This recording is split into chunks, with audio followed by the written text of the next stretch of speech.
Hello, everybody, and welcome into my latest live broadcast. Today is the 15th of July. It's Wednesday in the year 2020. Welcome in, everybody, in the live broadcast. And a quick shout out to some folks who've contributed to the video before we even started. So, Michael Dean, you're the man with a $10 contribution. He says, here's 10 bucks to start off with a bang. Right on. And Essential Working Too Hard with a $5 contribution says, hello, Carey and chat. I guess I'm early for a change. You and I both. Welcome in. And thanks you guys for supporting the channel in advance of even knowing if the content's going to be any good. Let's hope it is. Now, a number of items I have to cover today before I get to reviewing the SE-234-ARGB Cooler, which I guess I have too close to the screen. Let's move it back so you can see that. That's a $43 cooler. It's about $5 less than a Scythe Mugen 5, which has no RGB on it. And we'll see how it compares as I install it into this $4,300 birthday build I did for myself, which I have yet to even be able to utilize to even install Windows because I haven't found an appropriate cooler. And then I have the 2080 Ti that needs to go in. It's still sealed in the box. I just need more time. So I've got a number of projects happening all at the same time, and I need to make a lot more videos so I can share them with you, and hopefully that will start to ramp up. You'll start seeing a lot more content.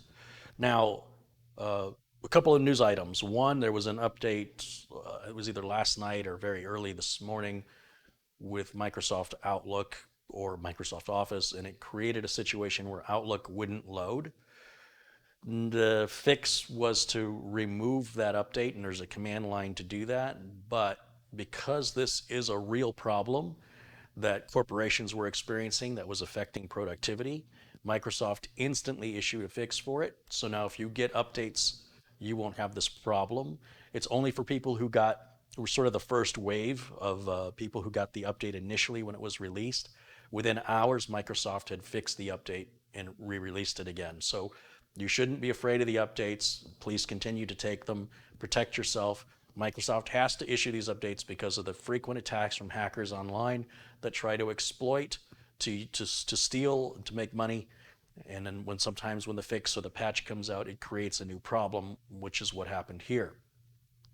Speaking of that, a couple of updates, I guess it was Windows 10 2004, has an issue on many computers where it constantly wants to defragment the solid state drive, and it can't remember the last time it did it. Now, I've got a link to these items that I'm talking about, both the Outlook issue, there's a link to Reddit discussing it, and this SSD issue, which was first brought to my attention last month. But I'll tell you why I haven't talked about it. It's not a problem. It's not the way it's supposed to be, but what we see on the internet, and I want you to be very aware of this, what we see on the internet are, there's a lot of technochondria. It's technical hypochondria. And what it is you have people that say, oh, you're not supposed to defragment a solid state drive, and it's defragmenting it like 6 times a day. And it's trying to run the trim command on my mechanical drives, which obviously isn't going to work. But neither of these two items is particularly harmful. You say, well, yeah, but you shouldn't defragment it at all, let alone 6 times a day or 10 times a day. But there's a number of things wrong with this logic, and this is why I'm presuming Microsoft has not implemented an emergency fix like they did with Outlook. This is why I started with the Outlook problem. When there's a real problem, Microsoft prioritizes it and addresses it immediately. When it's an imaginary problem created by people on the internet, and by imaginary, it's not that it's not a problem, it's the severity of it isn't what people are making it out to be. I promise you, nobody has had a hard drive fail or a solid state drive fail because it was defragmented too well. It's just never happened, and I'll explain why. Solid state drive has a limited number of writes before the cells won't allow any more writes, but the drive won't fail. It'll simply become write protected. It'll become read only. And when you defragment a drive, the amount of wear and tear it puts on any drive, solid state drive or mechanical drive, is determined on how fragmented the files are. So if I just did a defragmentation 5 minutes ago, not much is going to be fragmented since then. So to run another defrag immediately after that, or 5 minutes, or an hour, or a day, or even a week, is going to be very minimal, very minimal, very, very minimal. It's not rearranging all the data on the drive every single time it runs. It's putting all the data back in one piece. And when the files break into different pieces because of the way storage is used on a drive, you use whatever space is available. Like parking your car in a parking lot, you find the closest spot. You don't necessarily park it in a specific order, regardless, like, oh, it's car 1, 2, 3, or car 4. No, you go wherever the first spot is. That's how your data is being written to your drive. So over time, files get placed all over areas of a drive. Now on a solid state drive, this doesn't matter because there's no distance. If the data is over here or it's over here, if your car is in a parking lot, imagine a parking lot where distance doesn't matter. Like, let's say you have a Tesla with summon mode. Who cares where you park? The car's going to come to you. So it does. Who cares? Park it all the way in the back. So in a similar way, having your solid state drive defragment over and over and over again is nothing to worry about. It's not right. It's not the way it's supposed to be. And Microsoft does have this fixed, and it will probably come out in Patch Tuesday in the second Tuesday of August. Probably. But the reason it's not prioritized is it's not a real problem. And when I say it's not a real problem, I mean it's not caused drive failures, it's not causing productivity issues. Imagine a company, and I'm going to use Intel as the example because I used to work there. The Intel campus in Chandler, Arizona has 5,000 employees, or at least it did when I worked there. That means there's at least 5,000 computers all running Windows 10, 2004, all suffering from this problem. The IT department has other things to do. They have real problems to fix.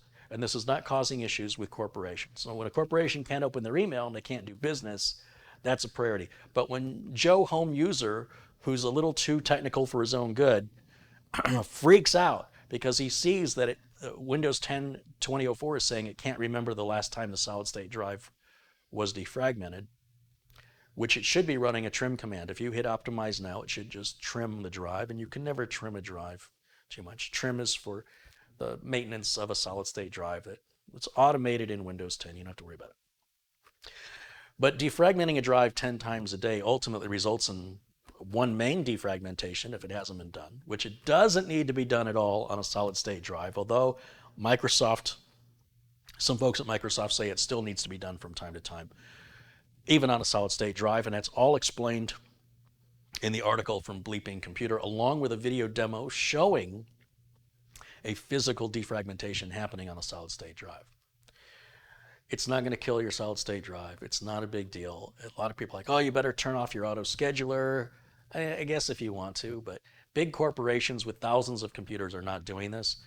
You can go a month or two and let this happen. It's not really going to do anything for you, especially if you leave your computer on 24/7. This is less of an issue. Like if I optimize the drive manually, then it'll remember, okay, you did it today, and it won't try and do it again. But when you restart the computer, it says, I don't know the last time you did it. And so it'll just keep doing it over and over and over again. Again, once it's done the first time, there's nothing left to defragment, or there's very little. It's not causing any performance degradation that's noticeable to anybody I know. Nobody's had any drive failure. Nobody's had any productivity issues. It's just taking a molehill and turning it into a mountain, which the internet seems to be really good at. Nobody's putting anything in perspective anymore. Everybody just freaks out and they're all Chicken Little. An acorn falls on your head and the sky is falling. Oh my gosh. I mean, you read these forum posts and you would think their computer was on fire. So relax. There's nothing here that needs to be fixed. If you're super paranoid and you've got technochondria and it's going to make your anxiety feel better to turn that task scheduler off or to disable it on your solid state drives, don't let me get in your way. But it's a complete waste of time in my opinion. This is where information can be poisonous. This kind of information is harmful to the well-being of people with anxiety and the people with technochondria. It's harmful information. If you were blissfully ignorant of it, you wouldn't know any better, your computer won't work any different, and it'll automatically be fixed in an upcoming update, and you would have never even known it happened. So sometimes, look, Some people can't handle all the information. That's what it amounts to. I'm not going to say that the information is bad. It's that you're giving information to people who don't know how to process it correctly, and then they run about scaring everybody as though there's a real problem here.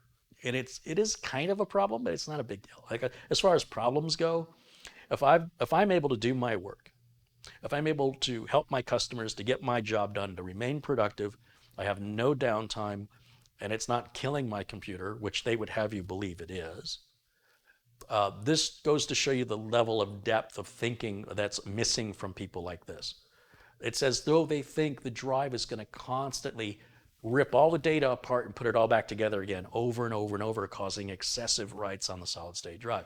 Solid state drives today will take you 35 to 50 years, maybe even 70 years before you will run out of write cycles. In the meantime, these are probably the same people who don't have proper backups or offsite backups. They probably practice all kinds of unsafe computing practices that go against common knowledge. But, heaven forbid, the defrag, the solid state drive, isn't going to kill your drive. It's just not going to happen.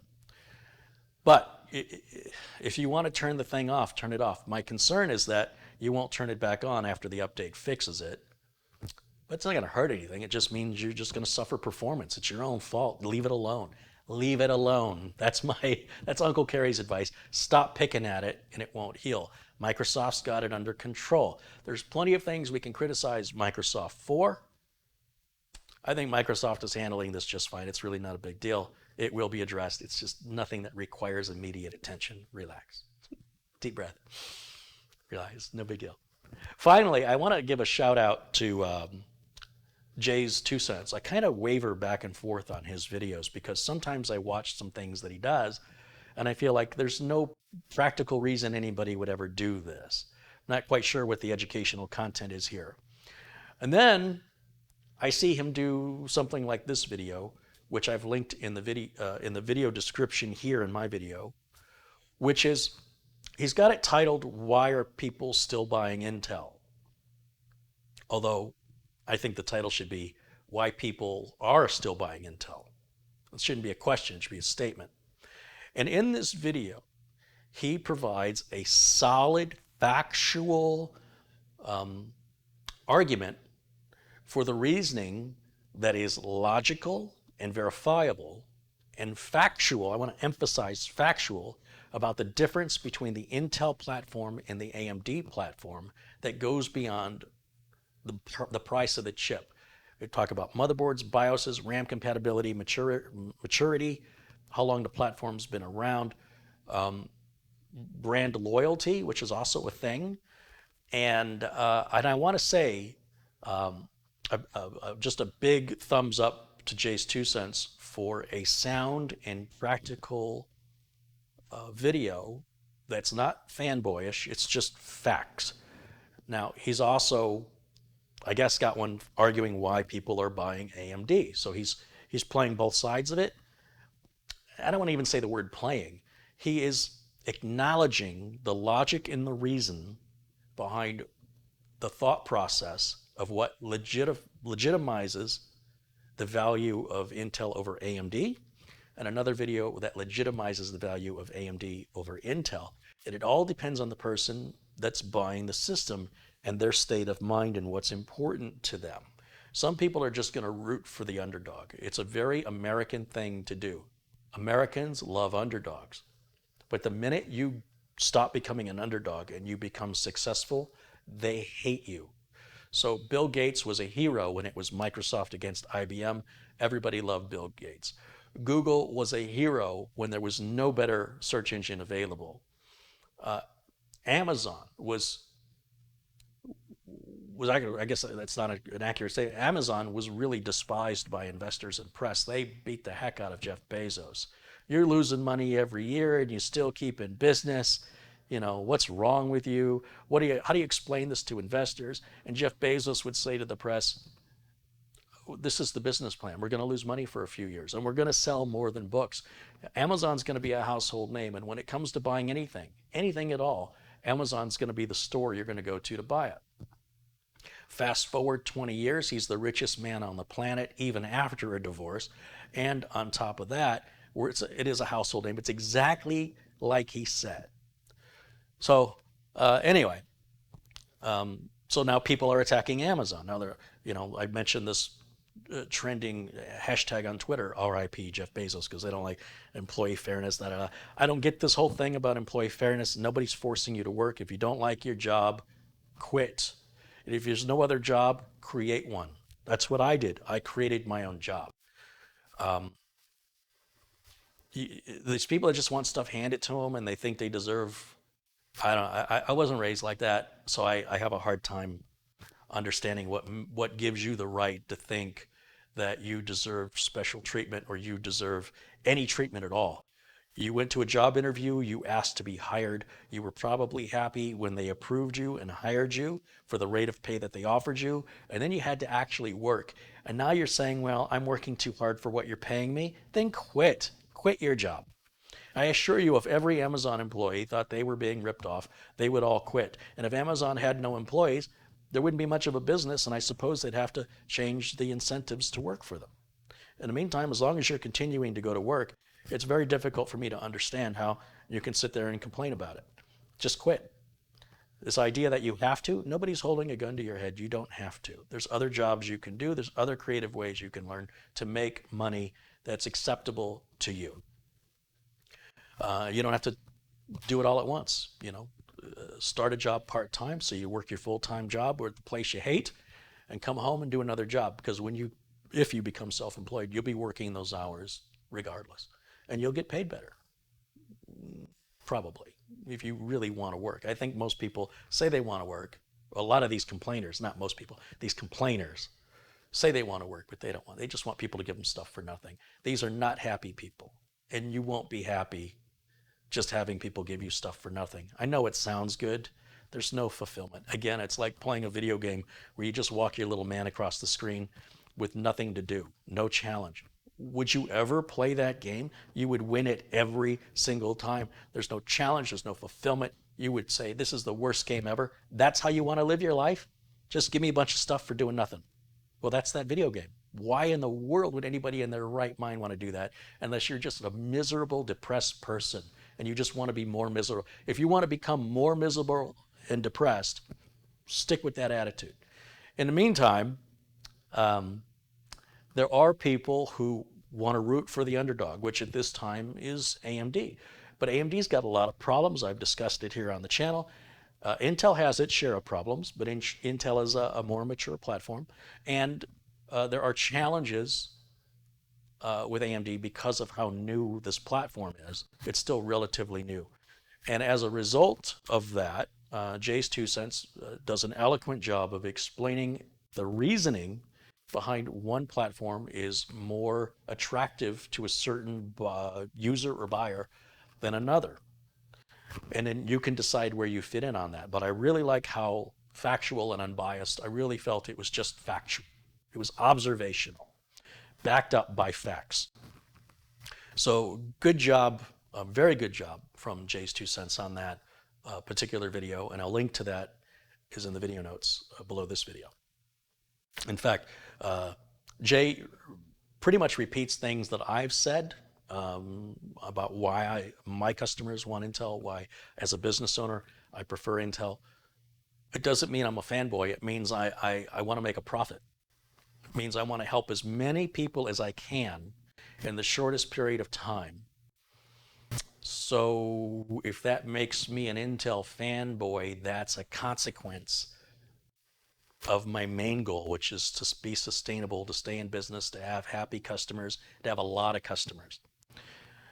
If you're a home user and you don't answer to anybody but yourself and you have a limited budget and you don't mind spending more time, then it makes sense to go to the other platform. There's other reasonings, but from my perspective, these are the two main reasons. And Jay does a very, very good job of eloquently stating that much better than I am. So in any event, watch that if it interests you. And a couple other contributions have come in, so let me give a couple of shouts out here to these generous folks here in the chat. We've got Frankie B with a $50 contribution. Frankie continues these very generous contributions. Thank you so much, Frankie. Tom Jackson with $7.77 says, "Look for something in your mail soon. It'll help in taking small things apart." Is it a hammer? I already have a hammer. A mallet, perhaps? A small stick of C4 dynamite? No. Charles Vandola has contributed $2. He says, "I love your videos." Well, thank you, Charles. And I love viewers like you who are appreciative and see the value in what I do. Big Deal has contributed $5. Thank you, Big Deal. I'll make sure that Big Deal's a moderator. Chris Mole has contributed £5. He says, "Thanks for the SSD trim update. It's very helpful as it affects my machine." It pretty much should affect everybody's machine with Windows 10 2004, but it shouldn't, again, it's like you need to make a doctor appointment for a pimple. Wait a few days, it'll go away. It's really nothing to freak out about. Alex Resnick has contributed $5. Alex, thank you for that. Make sure Alex is a moderator as well. Paul O'Brien with a €10 contribution. He says, "I just bought Carey's Windows Optimizer and RoboForm as a gift for my daughter who got a new job as head of IT with the police force.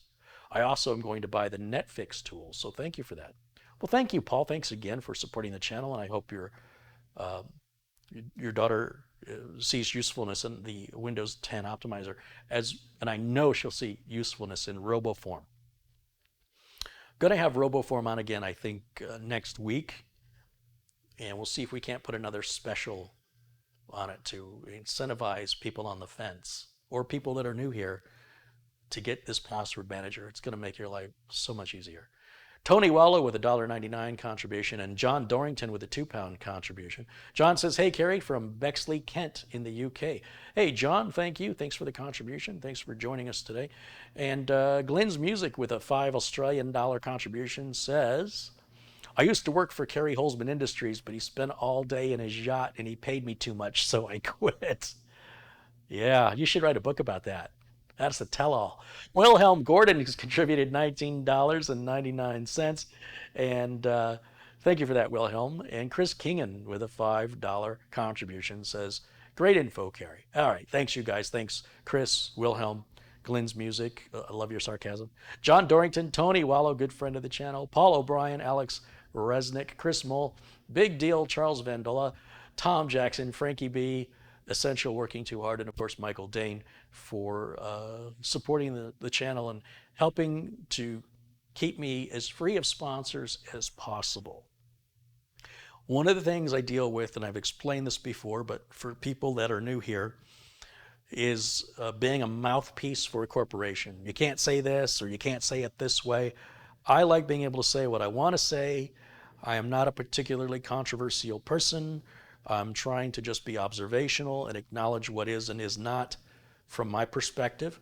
And if that doesn't sit well with you, you don't have to be here. I'm trying to make sure the content remains available for free. And at the most, my greatest concern is being able to make content that I would be interested in, that I want to watch. So it's very disturbing when I get viewers that come in and criticize and insult as though I was making content for them and they paid for it and they feel ripped off or misled and now they want to attack me. That is a consequence of what I do, and I would challenge anybody to make a YouTube video and put yourself out there as a target.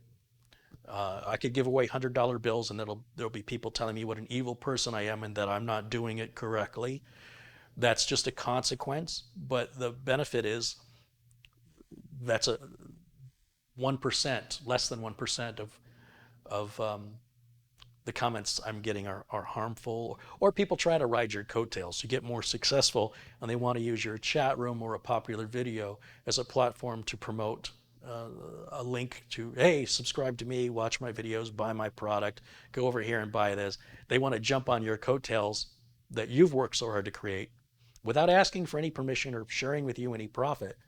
They just want to ride on top. So for that reason, all the comments have to be held for approval. So if anybody's particularly nasty or spammy, they just get banned. And so that way we keep pulling the weeds from the garden so that the things we want to grow can flourish and we're not having the nutrients stolen by the weeds. And that said, it's really been making a big difference seeing a lot more kinder comments, fewer nasty comments. Somebody reached out to me on Facebook to tell me what a terrible person I am. I don't know this person. I don't know that I've done anything to them, but they felt a need to reach out and insult me. And I don't understand why somebody would make that life choice. You can choose to be happy. You can choose to mind your own business. You can choose to say, you know what, this isn't for me, but clearly I can see it's for other people. Walk away. When you do that to somebody, what do you think their reaction is going to be? Oh, I guess I'll just shut my YouTube channel down then since FlyGuy23 doesn't like it. Oh, I guess I should take a hard look in the mirror because some stranger, some rando on the internet says I'm a terrible person. Somebody I've never met, doesn't know me. All they know of me is what they see for free that they choose to watch voluntarily, and now they want to fling insults at me because I make myself available to my viewers. And as a result of that, I get a fraction of some abuse. But I do believe in karma, and I know that these people are, with this attitude, are only going to continue to dig themselves deeper, make themselves more miserable. And I'm just glad I'm not them. And more importantly, I'm glad you're not them. So that's some of the stuff that goes on behind the scenes. And from time to time, I like to share that with you guys so you understand it's not just there's some things going on behind the scenes that you would be surprised what I have to tolerate, which are inexcusable and unjustifiable. And if you don't believe me, just make a YouTube video, let it sit for a while and gain some views. It won't take long before somebody attacks you. That being said, Ryan Farmer, wow, 100-pound contribution. He says, I'm sorry it's not as big as last time. That's extraordinarily generous, Ryan. Thank you so much. Everardo Arredondo has contributed $4.99. He says, here is a small donation for the channel. Thank you for that, Everardo. That's very, very kind of all of you. Going back to sponsorship, so as I mentioned, RoboForm is a sponsor here. They're the only sponsor I've ever had. And I'm so, so proud to be associated with them. I've been using their product over 15 years, maybe 20 years, and I don't know how I would live without it. If you've never used a password manager before, it's time to start. And since the folks at RoboForm are supporting us, and there are lots of password managers you can choose from, give RoboForm a try. If for no other reason, then they're supporting this platform, and it's a way that you can show support back to them and to encourage them to continue supporting us. If you try it and you don't like it, well, at least you tried it. In the meantime, my thanks go out to the folks over at RoboForm, and as I mentioned, it's currently 30% off for all of the viewers, and it will remain so at a minimum. And then from time to time, we'll increase that discount, and we're going to be doing that again very soon when we bring RoboForm back on the show. What I don't want to do is turn this into a big RoboForm infomercial. I want to give them a proper shout out, proper awareness, and then we move on with our subject matter. RoboForm has no say in the content on this channel. I don't have to clear anything with them first. They don't have to qualify anything. And it's a wonderful relationship that I hope lasts a long time. And even if it doesn't, I'll still be using their product for years and years and years because I love the product. So you can imagine how I feel loving a product that is showing me some love back, which feels amazing. Patrick Manny has just contributed $5, and he says, I like the mouse pad. So the mouse pads, I'm glad you mentioned it. My sister designed and makes these available over at careyholzmanshop.com or careyholzman.com or careyholzmanshop.com. All of those work, by the way. We'll take you to the online store, and you can buy these mouse pads, really thin mouse pad.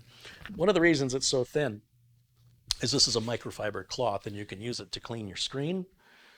And it's got the logo on it. My sister had 100 of these. Well, she had 50 printed up to see how they would sell, and they sold out pretty quickly. So we're doing another 100. We've already done another 100 of these. And when this 100 is gone, they're gone for the rest of the year. We won't bring them back till next year. So if you want one, it's a great way to show support for the channel. And it's a nice little mouse pad, you know. So thank you for bringing that up. I never really wanted to sell merch. I've talked about this before. but people have been asking for things like coffee mugs, and I just want to do something different. Everybody does t-shirts and coffee mugs. I'm looking into having a custom-made Lazy Susan I can offer. I'm also looking into having a custom-made screwdriver that we can sell. Stuff that I would use, stuff that I think is beneficial, and at the same time supports the channel. It's all in process. That's one more thing in the background going on you don't know anything about, but it's complicated, especially the screwdrivers, trying to find a manufacturer, especially now. It's not a good time. But I just don't want to sell. I mean, we do have stickers and stuff, but I really don't want to be that guy. It's too lazy.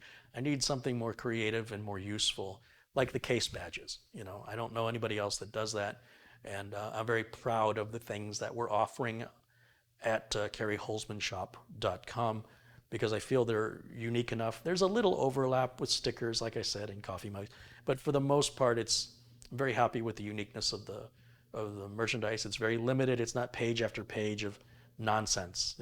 Here's a print, and now we can just print that on a t-shirt or a pair of shorts or some underwear or a clock. It's just stupid. It's very lazy because anybody can set that up. You can go to one of these sites and go, here's my logo. Now let me offer every product you sell with that logo printed on it. It's lazy. It's not creative. And a lot of those products aren't particularly good quality. In fact, I'm looking at another source for the shirts that we're offering because I feel they're awfully thin. This is more stuff I gotta do. Including the review of this cooler, which I should probably get to after 30 minutes of monologue.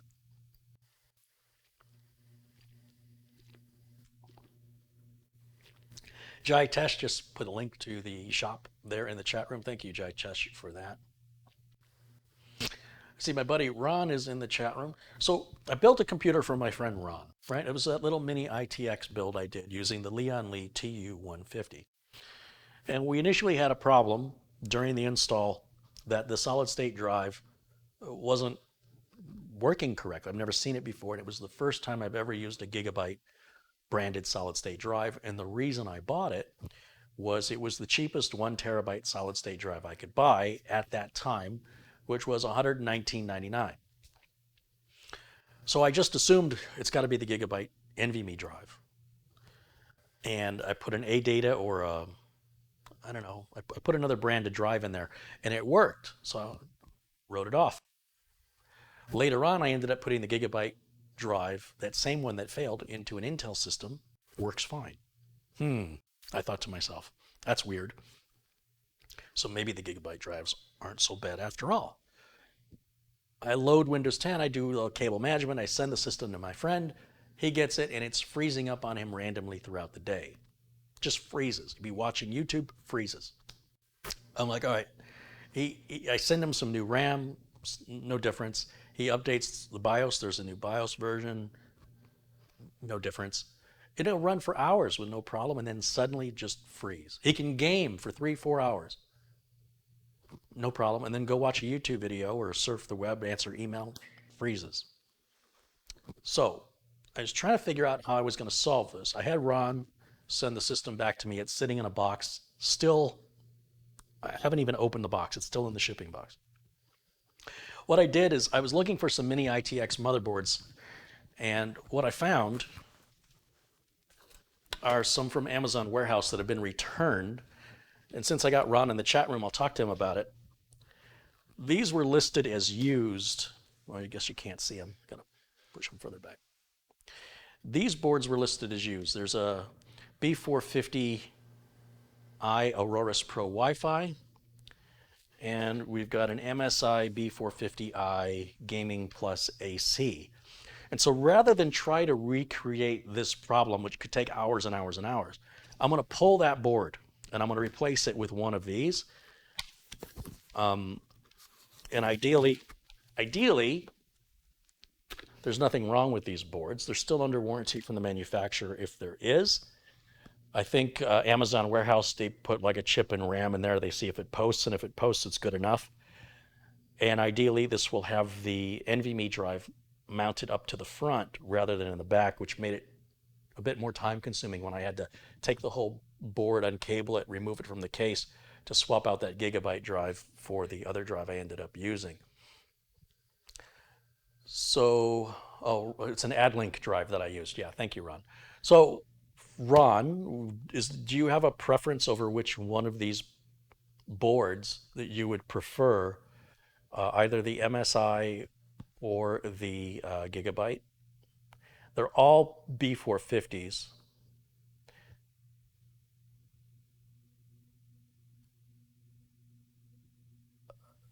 Let's go with Team Jeffrey. So I guess he's saying he wants the Auroras. Is that what you're saying? I was kind of interested in how Amazon treats a returned board. So when I opened it up, my main concern is that I have an I/O shield. One of the things I like about this board, Amazon has taped it. You see, I've never opened these up before now.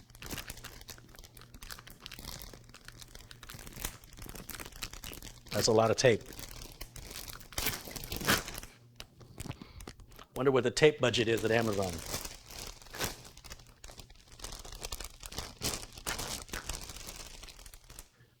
One of the things I like immediately is the M.2 drive is going to go in the front where it should be, in my opinion, because the cutout in the back of that TU-150 it's just not quite big enough to get into the space where the M.2 drive is, and you'd have thought the folks at Lee & Lee would have thought of that. But not every mini ITX board puts the M.2 in the back. So we've got a nice heat shield there that's going to cover it up. And assuming the board works okay, he'll be back in business. So that'll be an upcoming video here very soon. So what I'm going to do is I'm going to keep this motherboard with his shipping box, so don't forget. And we're just going to do a swap, and then it should be that fast and simple. And then I will send his motherboard back to the manufacturer. I don't know, was that an ASRock? I don't remember. I'll send it back to the manufacturer for an RMA and just tell them it's randomly freezing. And then also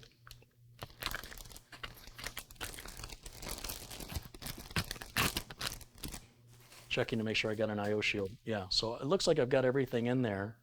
There's the antenna, the I/O shield is in there. And I noticed Amazon likes to tape like the little tiny screws, like for the M.2. They taped it to the top of the lid. So it'd be very easy to miss that. You're like, oh, I'm missing the screws. But on both boxes, Amazon taped the screws to the top of the lid of the box. I don't need that. So before I forget, let me just set this aside and put it with Ron's machine, and that'll be upcoming probably next week. And then this one we'll keep over here. There's a white box back here you probably can't see right here. This is the board that was originally in the Gigabyte system that you can see back there. This board was RMA'd. I just got it back yesterday from MSI. And sorry, did I say MSI? I mean Gigabyte. And they don't really explain anything to me about what they did. Did they send me a new board? Did they send the same board back? I have no idea. They've turned the box inside out for an X570. This is not an X570. This is already forgotten. But this board was dead, like it wasn't doing anything at all. And I verified it, created the RMA, tried different CPUs, tried different RAM, tried different power supply. It just, the board wouldn't work. And they said, after a couple weeks, Gigabyte said, we're sending it back to you, which I don't know what that means. You're sending me back the same board or a different board? So I got to look into that and find out what's going on, if that works now. So I'm going to keep these two together. These are upcoming projects. And the Auroras will stick over here with the shipping box, which I will get around to opening. And hopefully none of the glass broke on the... I've had pretty good luck with that. I haven't had any glass breakage yet on any shipped cases. And then the other thing I want to do, once I get this cooler installed, is I've got the video card back from Mike Smith, who was having video issues. And I thought that Mike hadn't changed the cables, that he was just using cables he had on hand. And when he called me for help, I suggested he just run over to Best Buy or Staples or something and buy some base, DisplayPort cables. Well, he did do that. He ended up going through 7 different cables, and none of them work. So it sounds like he's got a bad video card, but it doesn't make any sense to me how the video card worked fine for me. There's no moving parts on the video card except for the cooling fans, and there's no noise coming from the fans. And I still think it's a cable issue. But either way, I have to know what to do with this video card. If it's in fact broken, as Mike has experienced, I need to create an RMA for EVGA. EVGA is going to take care of us. Oh, sorry, this is a Gigabyte branded card. So we're back to Gigabyte again. So this is a Gigabyte branded card. So if it's bad, I'll create an RMA with Gigabyte. Either way, it's the same process online, and then they'll send me another one. If the card is good, then it'll be used in an upcoming build. So we're going to find that out a little bit in just a little bit.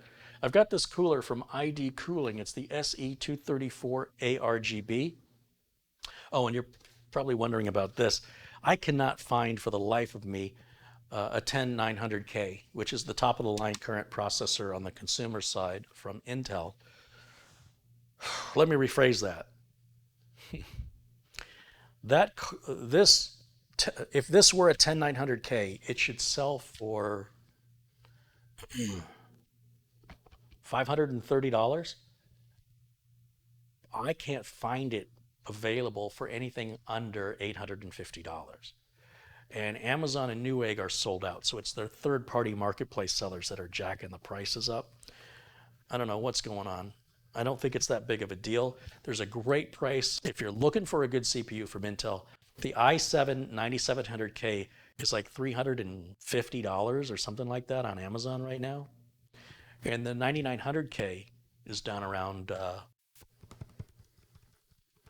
it's around $500.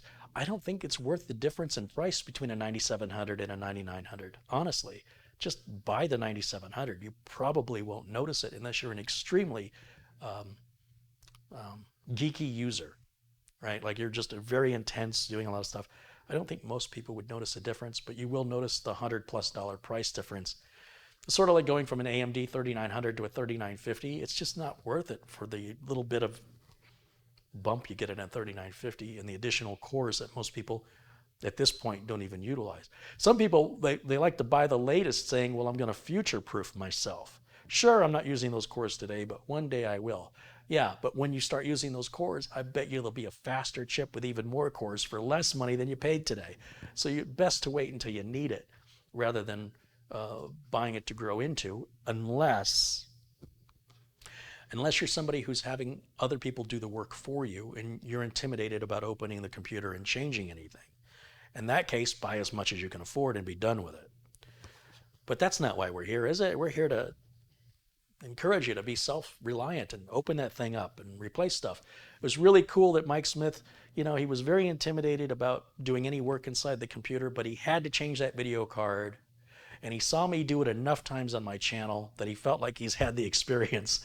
And he said it was no big deal and it boosted his confidence, and that my videos gave him that confidence where his brain was telling him, don't do it, this is difficult. But by watching me do it over and over and over, he's like, if he can do it, I can do it, kind of thing. It looks pretty easy. I know what to expect. And it was easy. And he was proud of himself, which is something, nobody can give that to you. You can't go to Walmart and go, where's the fulfillment section? They're like, fulfillment for product, fulfillment for my personality, for myself. Where's the self-fulfillment? We don't sell that. You have to do something to get that. Nobody can hand it to you. You have to physically do something and risk failure. And when you don't fail, it feels good. And when you do fail, you learn from it, and then you do it again. And the second time, you don't fail. And then you feel good. That's how it works. If you just sit there and watch, if that's all you do is watch, you're missing out on some amazing dopamine release in your brain. I'm telling you, it's very, very rewarding. Speaking of which, had a gentleman reach out to me, Mr. Price reached out to me and said he built the H370 HD3 build that I recommend with the 9700K, sort of the $1,000 workhorse or $800 workhorse. And it had been years since he built a computer. And he wanted to reach out to me to tell me that it was super easy. Uh, he was compelled to reach out to me to thank me personally, which was very touching because I'm often not an easy guy to reach. You got to be pretty, uh, what's the word, persistent. If you're a complete stranger and you're trying to reach out to me for something, I have so much ongoing things happening between what's going on with the business, my customers, my YouTube channel, the second studio, that having some stranger just reach out to me because they want to talk, it's not that I don't want to, where's the time? So he sent a couple of emails, he called a couple of times. I called him back today, and he just wanted me to know how grateful he was that this machine is the quietest, fastest thing he's ever built, and it was easy to build. And he said if they had machines like this 20 years ago, he'd be in trouble.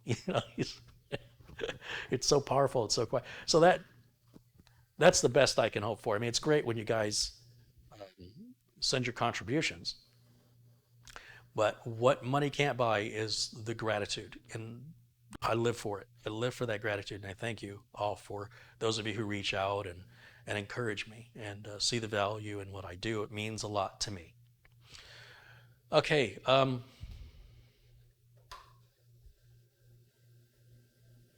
Where are we at?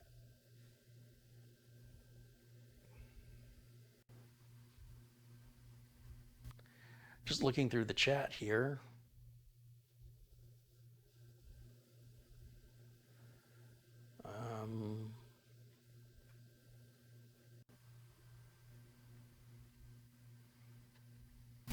So I'm having an issue with a moderator here.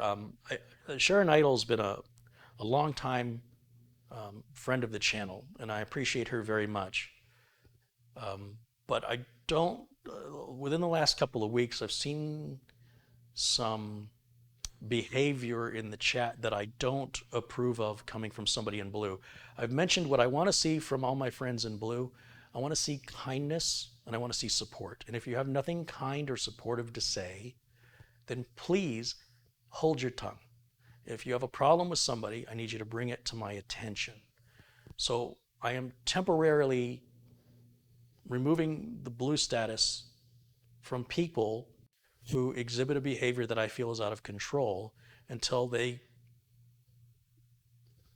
return back to why I made them blue to begin with. I don't want to specifically embarrass anybody, but I do want to use examples and say, look, this is not allowed. What you're doing is not behavior that I want to see from people in blue. And if you're unwilling to change that behavior, then I'll be unwilling to turn you blue again. I really need you to be friendly and supportive. And if you have anything critical to say about anybody, I need you to take it up with me personally, or, if you can't get along with others, maybe it's best if you just watch. I don't want to jeopardize any viewers. I don't think one viewer is more important than another viewer, but I do need all of my friends in blue to get along with each other, even if that means buttoning something that you feel deeply about. Again, if you feel somebody in blue is being abusive or is doing something that you feel is against the channel, then I would like you to take it up with me personally. You guys in blue should know how to reach me. Send me an email, send me a Facebook message, let me know what's on your mind, and let's see what we can do to smooth things out. We want everybody here to be friends. We're all very interested in computers. In this case, we're all over the world, but in this case, it looks like these two people are in the same country, which is weird that you have so much in common. There's absolutely no reason, there's no benefit to going after somebody, especially publicly, where we've got nearly 1,000 people watching. It's like public humiliation. It's a very cruel thing to do to somebody, and I don't know what the goal is here. Is the goal to scare away viewers for me? Because that's not a very friendly thing to do Is your goal to change somebody's behavior? Because that's not your job. I really, really can't emphasize enough how important the people in blue are to me and how damaging they can be if they are not considerate of why I turned them blue to begin with. So we'll try and keep this under control, and I appreciate um, um, people talk about jokes and sarcasm. Jokes and sarcasm don't work well online unless you're very good with emoticons that you can, put a smiley or a winky face out. Because otherwise, if what you're saying is meant in jest and it's just a text message, who's to say if it is meant as a joke? Some people, many people have every right to think they're being attacked, especially if they don't know you personally, that you don't know me well enough. My friend Ron Hillier in the chat room, he can insult me all day and I know it's in jest, but he's earned that right because I've known him for more than 30 years. Right? Some of you want to treat me that way or treat others that way, and you don't know them. You haven't earned that right. And so it's very often that you don't know each other why a joke can turn into a threat. It's like, hold on, that's not what I meant. Well, that's where your emoticons come from. That's why the little winky face exists. It's to let people know that this is meant in jest. Even if it's a J/K, for just kidding. There is a consequence, unfortunately, when your intent may have been to make somebody laugh, but your style of humor is unfamiliar to them. And so it could be completely misinterpreted as an attack. That's something you save for people you're familiar with in order to avoid conflict. And we just want to be friends. The world is filled with enough people who could be enemies. Being friends is something, again, I go to Walmart and go, where's the friend aisle? Doesn't exist. And it's not a good first impression, if somebody doesn't know you and your sense of humor is a little too familiar for them. Anyway, let's move on with things. I'm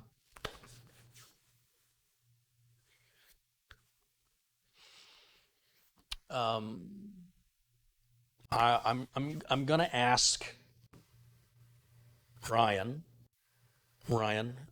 another person in blue that's sort of being addressed here, just ignore it. Again, please, I'm sorry, Ryan, that this has happened. I don't have control of it, but please just don't acknowledge it. And we'll just move on. Ron says, I bite my tongue all the time because I want to tell everybody Carey's nickname. Oh, I don't care, Ron. It doesn't matter. It doesn't bother me.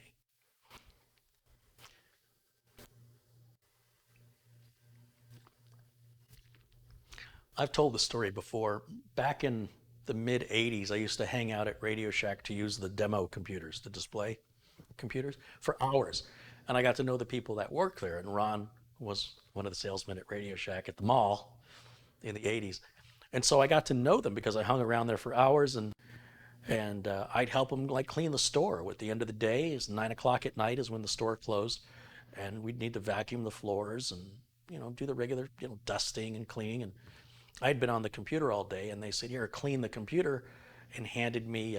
Well, this was Ed. This was the guy who managed the store. Handed me a bottle of Windex and a roll of paper towels. And I was probably 16 years old. 15, 16. And this was a TRS-80 Model 3, which is a computer screen with disk drives along the side, all molded in with a keyboard. It's all one big unit. You could pick it up and lug it around. Screen was about yay big, black and white screen. And the Windex bottle trigger didn't work, or it was broken off. I'm like, well, how do I get the Windex out of here, And like, well, just squeeze the bottle. Well, back then I didn't know that when you clean things, especially electronics, but in general it's a good rule, you don't spray the cleaner on the item you're going to clean. You spray the cleaner on the rag or the paper towel, and then you use that to clean the item. I did not know that. So I'm like, all right, so I'm going to clean the screen, and the screen's upright like this, and I'm tilting the bottle and squeezing it, and of course the Windex comes out, and it just pours all over the screen down into the keyboard, and the computer just, you can almost see the sparks. So Ed, who was managing the store at that time, witnessed this, and the first thing out of his mouth was, "You eggplant." And then the nickname Eggplant was born. And so the people who were there, was just a handful, came up with this nickname. It's not a nickname anybody else knows about. It's not like other friends call me that. Just in that little Radio Shack circle, those people who know me and know of that event will say, "Hey, Eggplant." It's funny because it's coming from them. If it's coming from you, you weren't there. And nobody's called me that in a long time because Ron doesn't live anywhere near me anymore. Um, but yeah, there's some things that you get to do because you've earned it, right? So Ron's been there, Ron's paid his dues. Mitch will call me Chuckles. Nobody's called me Chuckles, but Mitch can call me Chuckles. There's certain benefits you get to paying your dues that are acceptable. And if you want to try and fit in and do it, it doesn't work if you do it. But people who know me well, and depending on how they know me, it's just a friendly part of a friendship of coming up with nicknames or silliness, and it's all in fun. And I like it. I think it's funny. It doesn't bother me, Ron. You should know that by now. But yeah. So the moral of the story is, when you're cleaning something, spray the cleaner on the rag or the paper towel, then use that to clean the item. A little tip from your Uncle Carey. Ask me how I know. A couple contributions have come in. Let's see. Quite a few. Darren Gilholm's contributed £1. Ghost Town 66 with €25. He says, "This is a great channel and I really enjoy the content." Well, thank you, Ghost Town. Make sure you're blue in here. Ricky B has contributed $5. Ricky B says, "Did you know that some DVI cables and adapters are not bi-directional?" Yes. There are also, to complicate matters further, different versions of HDMI and different versions of DisplayPort. So even if you buy a brand new cable, it may not be the latest version of the cable. Let's say, for example, that you've got a brand new video card. I don't know when this was introduced to the market, but it was probably less than 12 months, I would imagine. And you're intending to use this brand new product that was just engineered and created and manufactured with a monitor that's perhaps many years old and cables you've had laying around. Even if you go to the store to buy a cable, that cable may be in inventory in the store for months before you buy it. This idea that I'm going to take something new and make it work with something old is getting more complicated as the technology is advancing. There's no reason any old monitor shouldn't work if you have the right cable. Now, what are the odds that Mike Smith tried 7 bad cables? Seems unlikely. I think I have a bad video card. So we're going to find that out once I get the cooler installed, if I can actually get to that. But thank you, Ricky. Thanks for the contribution. And Ghost Town 66, Darren Gilham. Also to Rochester NY87, who's contributed $20. He says, "Carey, I just emailed you again." He received his 10900K CPU today and the motherboard. He says it's 7:30 p.m. his time, and that means cable time all night. I'll keep the audio going, though, while I'm running the cable. Oh, he's got to do some cabling. Okay. So Rochester NY, well, just say David. David has his own computer business. And I guess, as I understand, David was inspired by my channel years ago to start his business. And he's very, very busy. He's got a lot of work to do. And we just posted his video earlier today that he submitted about doing an NVMe clone with the Cronus. That's David. That's who we're talking about. And I mentioned that there's videos I'd like to make, but I don't want the computers. I just know that certain builds attract a number of views. So I could build a 10900K if I could find the darn processor, but then what am I going to do with the system afterwards? So David reached out to me and he goes, "Look, I'm building one for myself, and it'd be an honor if you build it for me. I'll send you all the parts. I'm in no hurry for it. I know you're busy, so when you get around to it, you get around to it. What do you think?" And I said, "Well, I mean, he's in New York, I'm in Arizona. It's a long way. I generally like to consult with customers rather than have them just send me whatever parts they bought, because that has not worked out well in the past. Plus, the cost of shipping it is really discouraging. Like, he's already paid for shipping, maybe just to get it to his house. Then he's going to ship it again over to me, which every time you ship it invites opportunity for damage or loss. Not that that's really been a problem, but if that video card is bad, it was good before I shipped it. What could have happened? I don't know. So I was like, this probably isn't a good idea. And he's like, well, I'll work with you. I think it'd be great. Da da da da da. And how can I say no? so, so he was just letting me know that he received the rest of his parts, or I think that's the rest of his parts, and we will build his computer here on the channel probably sometime next month, early next month, or this time next month, I would imagine. So thank you, David. Richard Angeline with a $2 contribution says, I support the channel. I appreciate that, Richard. Thank you very much. And Michael Rio has contributed 20 Canadian dollars. He says, hi from Montreal. How is the studio coming? Well, I haven't been to the other studio location at all this week. I was there last on Sunday. I do hope to get back there tonight or tomorrow. I'd like to do some filming from there now that I have good lighting. Still have an audio issue, but I have work over there that I'd like to share with you. And I thought all the rest of the electrical work was going to get done on Monday, but here we are Wednesday and I've not heard back from the electrician. So the main work is done. That's my main concern.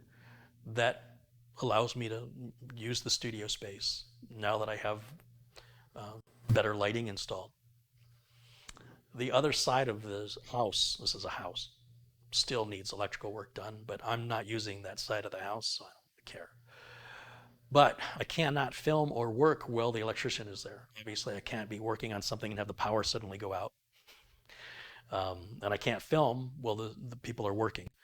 So anytime I have to go there for that, it's sort of a loss of a day for me. So I'm in no hurry to lose another day. Mike Yazzie has contributed $20. Thank you, Mike, for your contribution. Michael Okonkwo. Michael Okonkwo has contributed $5, and Peanut Butterfly with $5. He wants to know, he or she, what RAM will you be putting in the Gigabyte B450?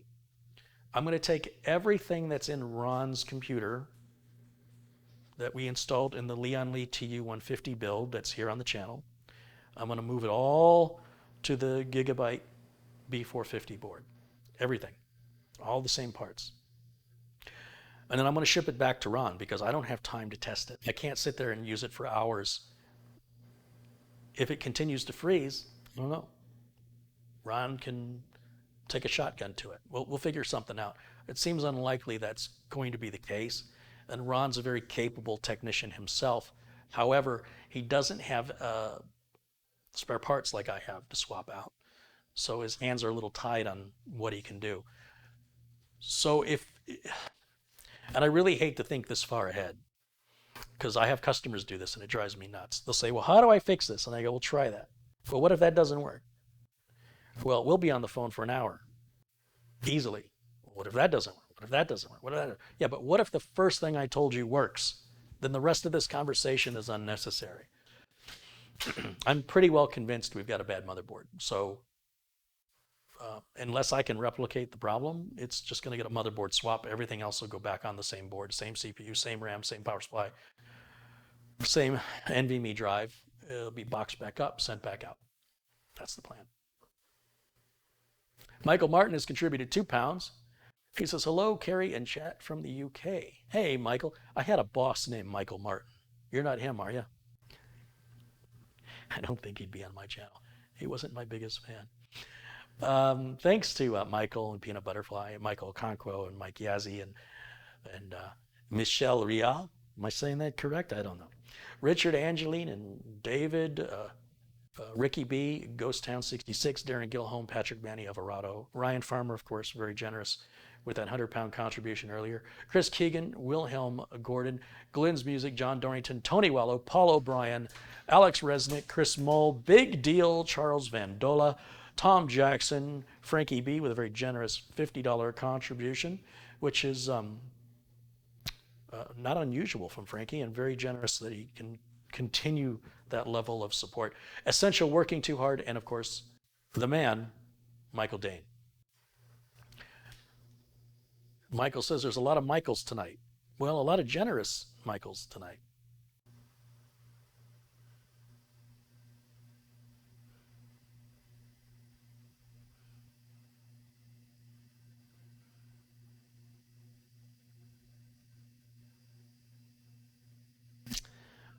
Once again, I'm going to ask my friends in blue, because I'm looking in the chat and I see this is still continuing, to be kind and supportive.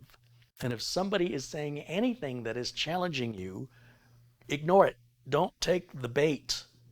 Rise above and lead by example. I know instinctively you want to react a certain way, and I'm asking you to be civilized. And if somebody is baiting you, ignore it. Don't be their puppet. And don't instigate other people. And don't respond to people who are trying to instigate you. It's the only way I'm aware of to resolve it. When people have differences, we all need to get along. Let bygones be bygones. Okay? I don't think it's important to punish people. I think it's more important to forgive. We all need to learn how to forgive and move on. So let's all do that. And you're not doing it for the other person. You're doing that for you. You don't realize how stress and resentment is weighing on you. I'm going to make sure this person gets their comeuppance. Is that what the kids say today? Comeuppance? It's not healthy for you. And the healthiest thing you can do is forgive it. And again, do it for you. Let it go. And let's move on. Let's grow from this. Let's learn from it. Let's grow from it. Let's evolve together.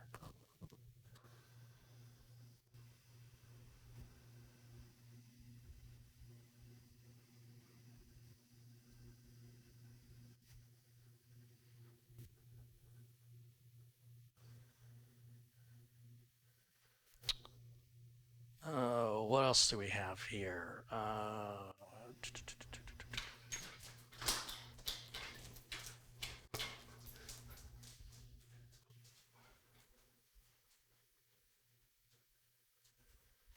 Just looking to see if anybody's got any questions. I see Colin Hilton is joining us in the chat. Always good to see my good friend Colin joins us from the UK.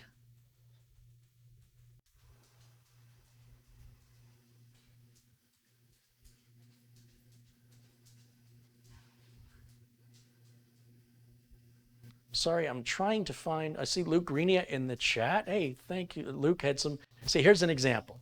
Luke, who's a member in blue, says to another member in blue, I really enjoyed your video. It's a very kind and supportive thing to say. If he didn't like his video, he could have kept his mouth shut. He didn't have to say, your video would have been better if. Even that's not too bad, really. But there's so much more to be gained with kindness. So much more. So much more rewarding. Thank you, Luke. Thank you for being who you are. Nick says, Carey, acoustic panels will make a big difference. Nick, this is not, the studio location is not mine, so I can't really make any, I'm not going to hang anything on the wall. You know, I could put curtains up, do something that can stay with the building, stay with the house. That will help with the sound absorption, but I can't really make any changes to the place because it's not mine. I want to emphasize this is not my place, and it will be temporary. So I don't want to put a lot of money into it. I don't want to put a lot of time into it, but I want to put enough time and money that I can utilize it as much as I can while I have access to it.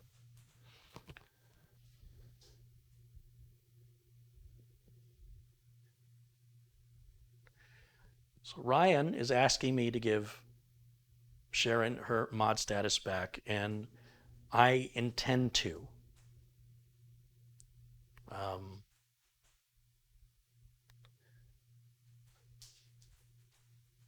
but I'm going to do it at the end of the stream.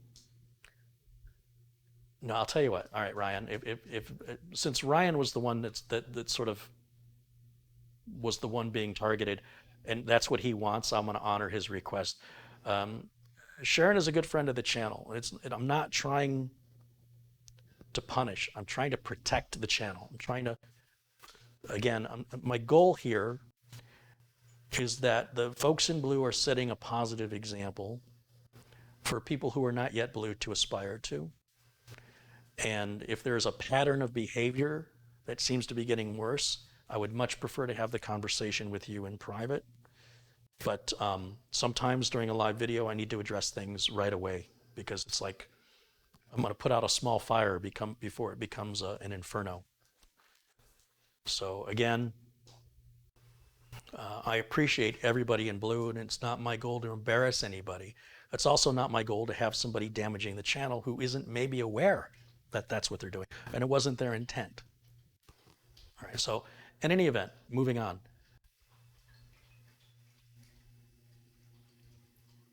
Looking again through some comments here. Sharon was mentioning that YouTube takes a third of all the super chat contributions, and this is true. However, you know, if there's a number of reasons why people use super chat versus sending a PayPal contribution, and vice versa. Whether somebody sends me $1 or $100 or $1,000, I'm not going to complain over how they choose to send it. If they send $100 through super chat, YouTube's going to keep 30% of it. I have no receipt of it. I can't refund it. And I have no record of when I actually get the money transferred over to me. It could be 60 days. I don't know. YouTube doesn't really, they're not that transparent. They just go, here's how much money you made this month. Here's how much came from super chat. Here's how much came from YouTube Red.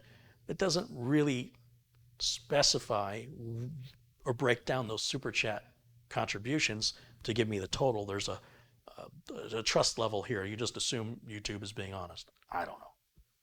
I don't have time to look back at all the videos, get a calculator, and add it all up. And YouTube is taking 45% of any money that so I want you to think about this.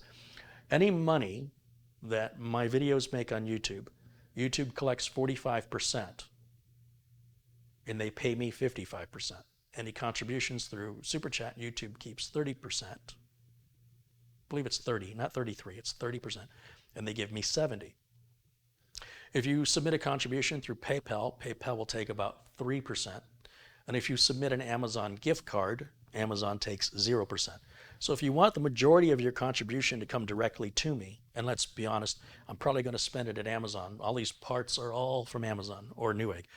But I'll buy from Amazon if Amazon's got it, and I've got gift card money, and many of you have done just that, and I can't thank you enough for doing that. Some people want me to shout their name out in a live video, which I cannot do with things like Amazon gift cards and PayPal contributions because I won't see those until I'm done here and I go to my back room where my office is and start going through emails. But I will always send a personalized thank you note to everybody who sends a contribution through PayPal or Amazon, just to reach out, let them, the least I can do is say thank you. I was raised that way. And so sometimes I get a few days behind, sometimes I can get a week behind. Sometimes people will say, hey, did you get the contribution I sent? And I go, oh, geez, I really need to sit down, and if I let it get out of hand, I can be sitting and writing these things, sorting through my email, trying to find them all. And then with PayPal, I've got to look up the email address individually, which is a pain in the butt. Amazon makes it super easy.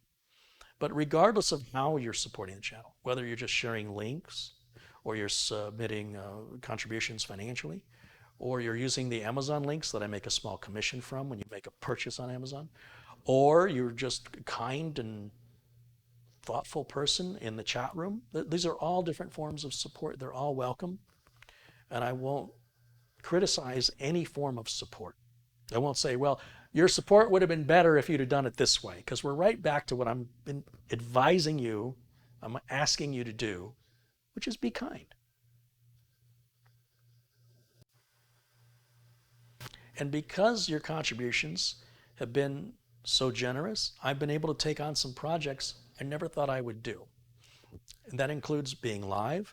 That includes the big ridiculous case I've had that's coming up, that big Cougar, whatever that thing is called, including some other builds, which include,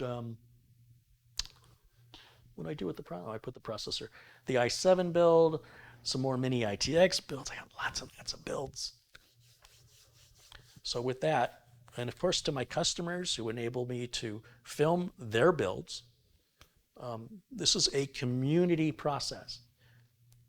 And I think you can tell if you go back to my videos 2-3 years ago, just go back a year ago maybe. You'll see that the variety of content was a bit more limited in that systems were mostly mid-range systems, because a lot of the people that order the high-end systems are building it themselves or they're buying it pre-built. So like the biggest system I had was the Cosmos 2. That was like a $4,000 computer. And it just so happened, person was watching the channel, they live in the Phoenix area, and said, hey, would you want to do my build? And I said, not only do I want to do it, I'll get in the car, I'll drive to you, and I'll pick your parts up. Because I don't have the money, I certainly didn't have it then, to go and buy all that, nor did I want it. I couldn't even lift the thing off the counter without help. And that was years ago.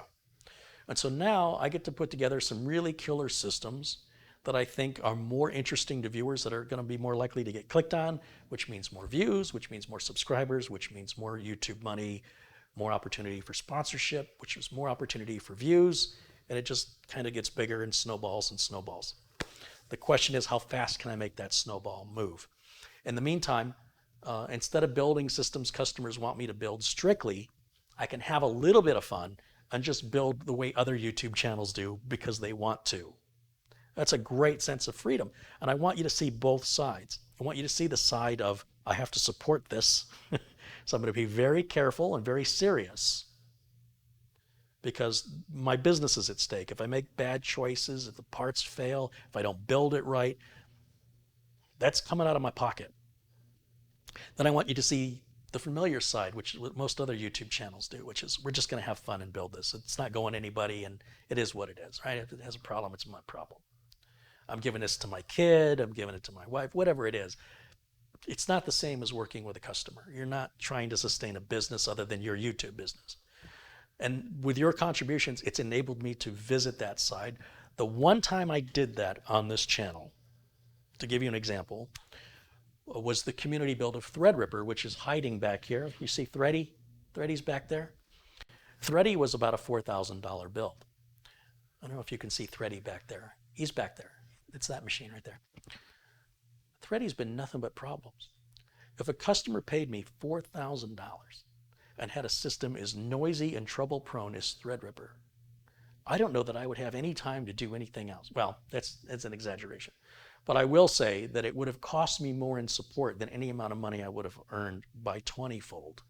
It's also one of my earliest videos with who I consider now a good friend, Mitch Morrison. Mitch was running all the cameras during that, and you'll see Mitch in that video. We built Threadripper outside. I said, who builds a computer outside? Let's take it outside. Again, because there was no accountability for it, I had this freedom of what you guys are probably used to seeing on other YouTube tech channels that I don't have as a professional system builder, which again, I liken it to going to the park to play a game of baseball, and you enjoy it, so you join a team. But when you join the team, now you've got to be at the park at a certain day at a certain time. They're counting on you. You've got to play your best. You can't let your team down. It's all the fun of it gets mixed with the seriousness of it. And it becomes a responsibility. It's not just on a whim, let's go to the park and play some ball. Now it's, I have to be there. I have to put this on my schedule. I got to make time for this, and I'm doing it for fun.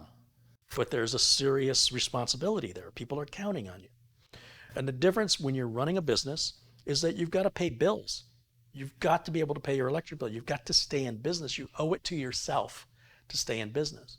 And so when customers want you to build something that either you're not good at, like I'm not going to build a server, what do I know about servers? Or it's something that feel like I don't have any experience with Threadripper. It's a new platform. I don't know if it's good or not. You could really jeopardize your entire business over that, depending on how influential your customer may be. My business is built entirely on referral, no advertising. If you make a customer happy, they'll tell 10 people. If you upset a customer, they'll tell 100 people. So the seriousness of system building for customers is why I started this channel. Because all I saw on YouTube, at least on the big tech channels, was people having fun and not really acknowledging that this isn't practical. This isn't something that you would do for a customer on a regular basis or as a business model, or if you want to be a tech because you like what you're watching on my channel, I don't want you to think that's what techs do. Although it's possible you could get a tech job doing that, the 98% of the tech jobs will not have you do that. But I'm talking about RGB, overclocking, delidding, water cooling of any nature, all-in-one or open loop. And I feel that that's an omission that's important to people who maybe are under the impression that if I enjoyed installing this liquid cooler and I enjoyed the challenge of overclocking and stabilizing and cooling the system, this would be a career for me. That's not what the career is. And again, through the contributions here, now I can do a little bit what these other channels are doing, which is just have a little fun. And we need fun. We need to have that. And things have been pretty serious in my life because I had so much riding on my business that it's nice to take a step back and revisit what got me in the business to begin with. And for me, it was video games. And I'm not talking Call of Duty. I'm talking Zork, text-based adventure. I'm talking Android NIM. Look these up. Going back to the Atari days and the stand-up arcade units when I would spend $5 with my weekly allowance was $5. Put that in the quarter machine and get 20 quarters. Wait in line for my turn to play Galaga or Galaxian or Gyrus, Battlezone, Tron, 1943, Pole Position, Spy Hunter, Rally X, Joust. Joust is one of my favorites. And on and on and on and on and on. I spent many thousands of hours in arcades, which cost me a lot of money that I didn't have, and it was cheaper if I could play these games at home. And the Atari platform was the closest thing I could get to the actual arcade game. Not the Atari 2600, not the video game console that everybody had, or the VCS. What was that called? It was VCS, right? Video cartridge system or something. Anyway, this was the Atari computer. And the Pac-Man game looked as close to the arcade as anything, as well as other arcade games that were made for the Atari, which then led to hours and hours and hours on the computer, which led me to bulletin board systems, which led me eventually into what we called IBM compatible machines. Now we call them Microsoft Windows compatible machines, which led me into repair, which led me into authoring a book, hosting a radio show, and now YouTube. It's all just kind of fallen like dominoes. And through all of that, I think it's important to remember what started it all off. And for me, it was video games. And those video games, my parents said were a waste of time and a waste of money. And yet, it's because of those video games, getting the games to work, taught me how to repair. Having a brand new computer, my first IBM compatible computer was a 286-12 with the turbo button. I think it was 286-16, 40 megabyte hard drive, megabyte. I had an amber screen, and the whole setup was $1,200, and I put it on a credit card. I had just lost my job, and my parents were upset. Very bad judgment, Carey. You just put $1,200 on a credit card for something you don't need when you should be getting a job. And yet, when my friend delivered the computer to me, first thing I wanted to do was go on a bulletin board system. So I hooked the modem up to the phone line and it wouldn't dial out. I tried calling my friend, and it bothers me because I can't remember his name. His name was Robert. I don't know if it was Mendez. It's a very common name. I haven't talked to him in probably 20 years. What I wouldn't give to talk to Robert again. But Robert built the system for me. And it was a bargain. I'm sure he made some money, but it wasn't like what the computer stores were making. And I couldn't reach Robert about finding out why the modem wasn't working. So I took the screws off, and it was a desktop. I slid the cover off of it, and I looked inside of it. And you can see where the phone line goes in. There's a card. And the phone line, okay, well, that's obviously the modem. And attached to the card was a ribbon cable, and it goes from the card onto the motherboard. And I looked at that ribbon cable, and I went, what keeps this from going on? What if you twist it 180 degrees, flip it the other way? Will it still go on? So I pull the cable off of the board, I flip it, and I push it back down. It goes right in. Well, that's interesting. It goes on either way. What happens if I try the modem now? Dials up and it works. That was my first repair, and I've never looked back since. My parents come home and they see this brand new $1,200 computer that I shouldn't have bought. I just lost my job, and I've already taken it apart?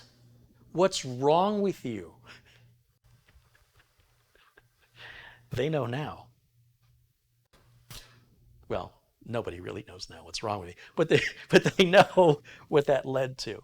There's some people who will say, we talk about certifications, and I just want to talk about this briefly because I had somebody criticize me about PC security. And I explained that I do PC security for a living. It's part of what I do. When I go to a client and I'm their managed service provider, I am their IT department. I provide their backup solution, their antivirus solution, all the PC security that's needed to secure the data, secure the office. That's on me. It's my responsibility. It's part of what I'm paid to do. Well, but you can't really say you're a security expert if you don't have the certifications. That's what I was told by some random viewer on the internet. To which I have two responses. One, you don't know what certifications I have. Primarily because it's none of your business.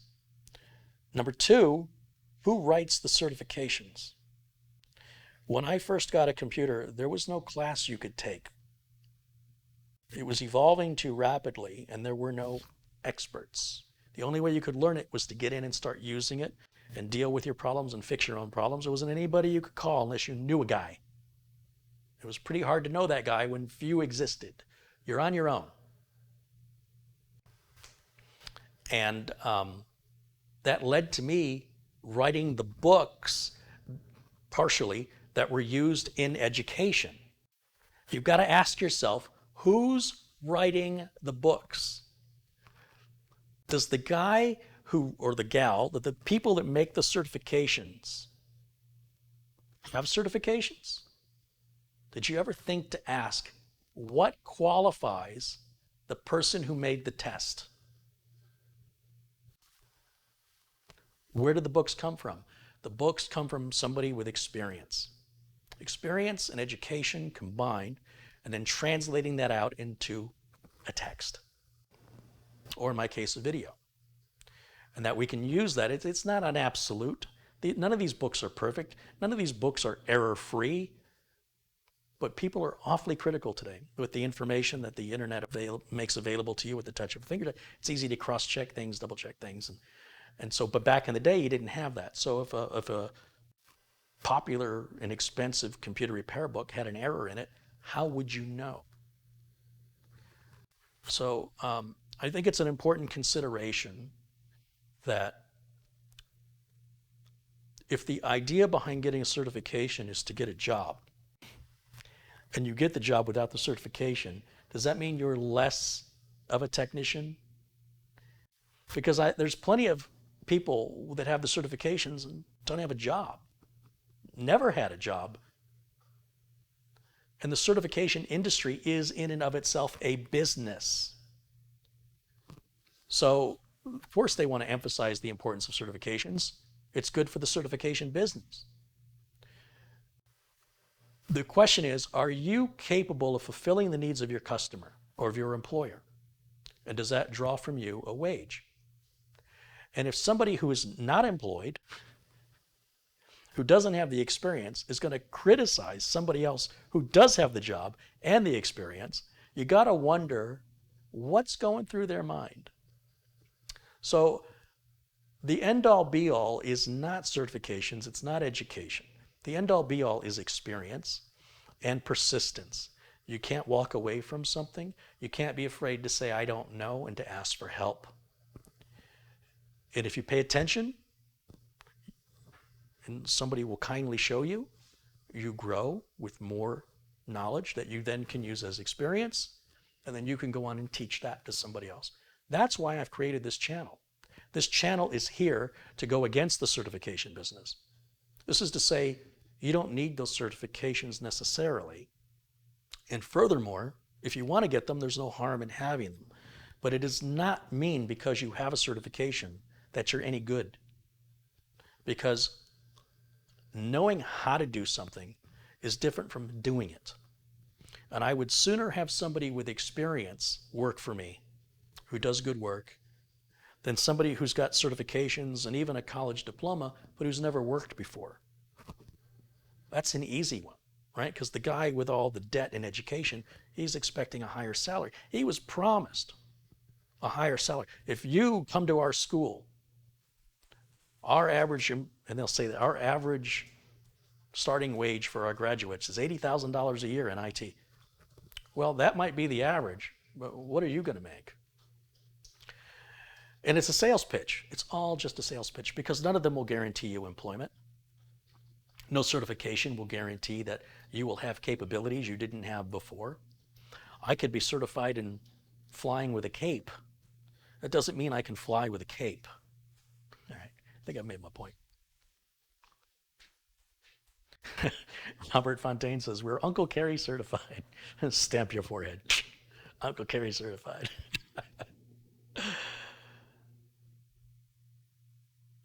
I used to look at the want ads in the newspaper, when there was such a thing, for jobs in IT, and it would say something along the lines of, and I was just starting out. I maybe had, let's say, 2 years of experience. So 1993, and they would say, looking for an IT technician, minimum 8 years of experience. And I'd say, well, are we working on systems that are 8 years old? Because the systems and the technology was evolving at such a rapid pace. People used to say, and it used to crack me up, in the mid-90s, I've been in computers for 30 years. So I'm smarter than you. It's like to establish that.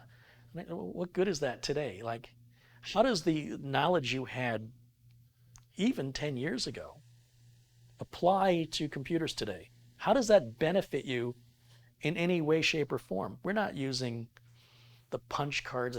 Computers used to not have screens. Computers used to be punch cards and printers.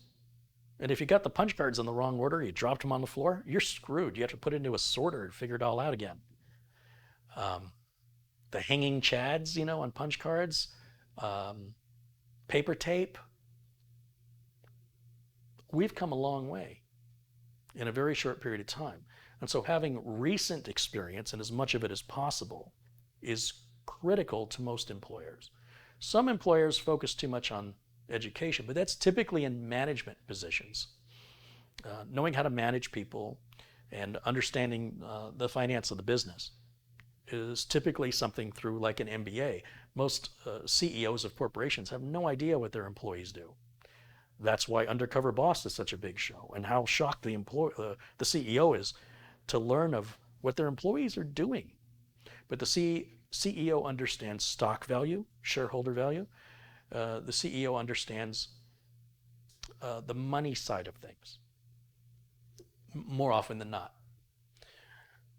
But the CEO may have no experience whatsoever at the company. So you can take a CEO of, let's say, a hotel chain, and then say, well, we're going to hire you over here to Arby's and fix Well, I don't know anything about fast food. You're a CEO, business is business. And then Buffalo Wild Wings goes, hey, we want that Arby's guy. And that's the life of a CEO. I have no interest in that. That's not what I want to do. I've always liked being a technician. There's very few people that I've run into in my life that have been techs for decades. Most techs graduate into server administrator. They move up in the company to management positions that have greater responsibility. You're less hands-on, and it's more paperwork and red tape and bureaucracy, and you can make a lot of money. Never, ever have I taken a job for the money. I do what I enjoy doing. Just like you see me drink the Coca-Cola and people say, that's bad for you. I'm not drinking it because it's good for me. I never said that. Drink it because it brings me joy, brings me happiness. The work I do, sometimes while challenging, at the end of the day, brings me joy and happiness. And if I can get a check, all the better. So that's my philosophy. And I've been blessed to have low standards that I could live on very little bit of money, as long as it meant that I had the freedom to work the job I want to work. And if a job ever disrespected me, with intent, I had the freedom to quit. And this shocked a lot of employers. Employers are like, you have to work for me. I don't have to work for you. Well, where else are you going to get a job? Who cares? I'm not staying here. Well, guys like you are a dime a dozen. I had an employer tell me that techs like me were a dime a dozen. This was at Intel, although it was a contractor, it was a contractor Intel hired. And I said back to him, contractors like you are a dime a dozen. I can get a job like you, like this, snap my fingers. They're hiring everywhere. You're not paying me a lot of money. When you don't pay your employees a lot of money, what's the loss? If you're paying me a lot of money, then I'll be like, oh, geez, I'd like to leave, but there's leaving a lot of money. But if you're getting paid poorly and you're being treated poorly, why would you stay? What's your incentive? Well, this is better than nothing? No, it isn't. I'd rather have nothing. I'd rather eat cereal for a week than continue to be mistreated and disrespected and undervalued. So what I learned was a very difficult lesson to learn, which is if you don't stand up for yourself, chances are nobody else is going to. I mentioned my life growing up, and I had this high school teacher, Mr. Ganibas, and he was the only person that stood up for me, ever, like in that period of my life.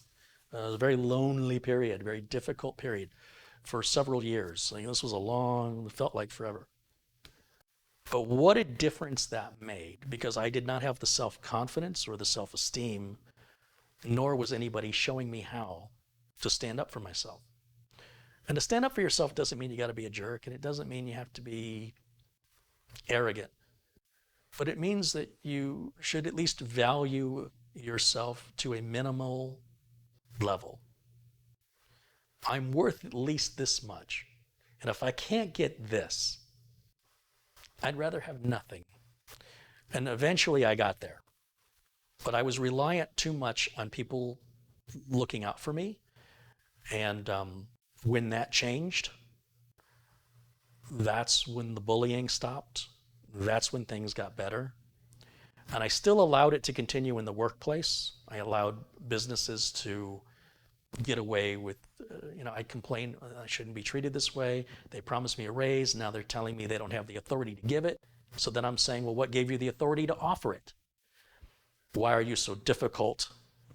Why are you changing the job description without changing the compensation? You hired me to do this job, but now you're changing the job. And I'm saying that's fine. Pay me accordingly. Oh, that's unreasonable. At one point at Intel, they were paying new employees $2 more an hour than I was getting paid because the starting salary went up. But they didn't have the authority to give me a raise, but they wanted me to train these new hires.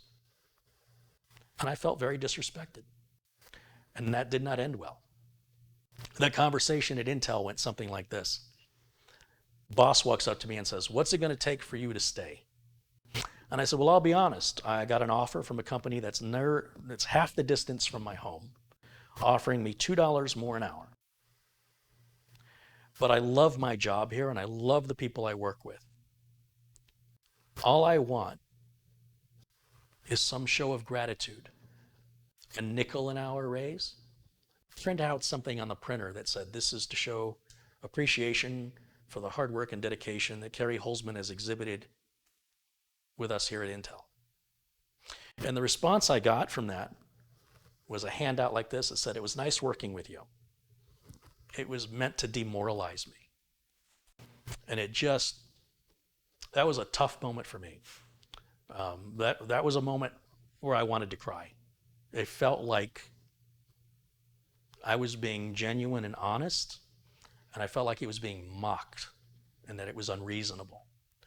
And it just ripped me in half. Like internally, I was just ripped. I was like, what a cruel thing to do to somebody. Why would you ask that question?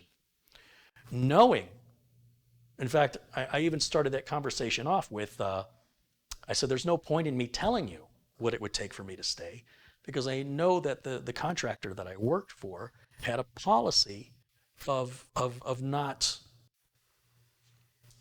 paying more to somebody who's going to leave, because they're afraid that everybody's going to do that. So you cannot do it for one person.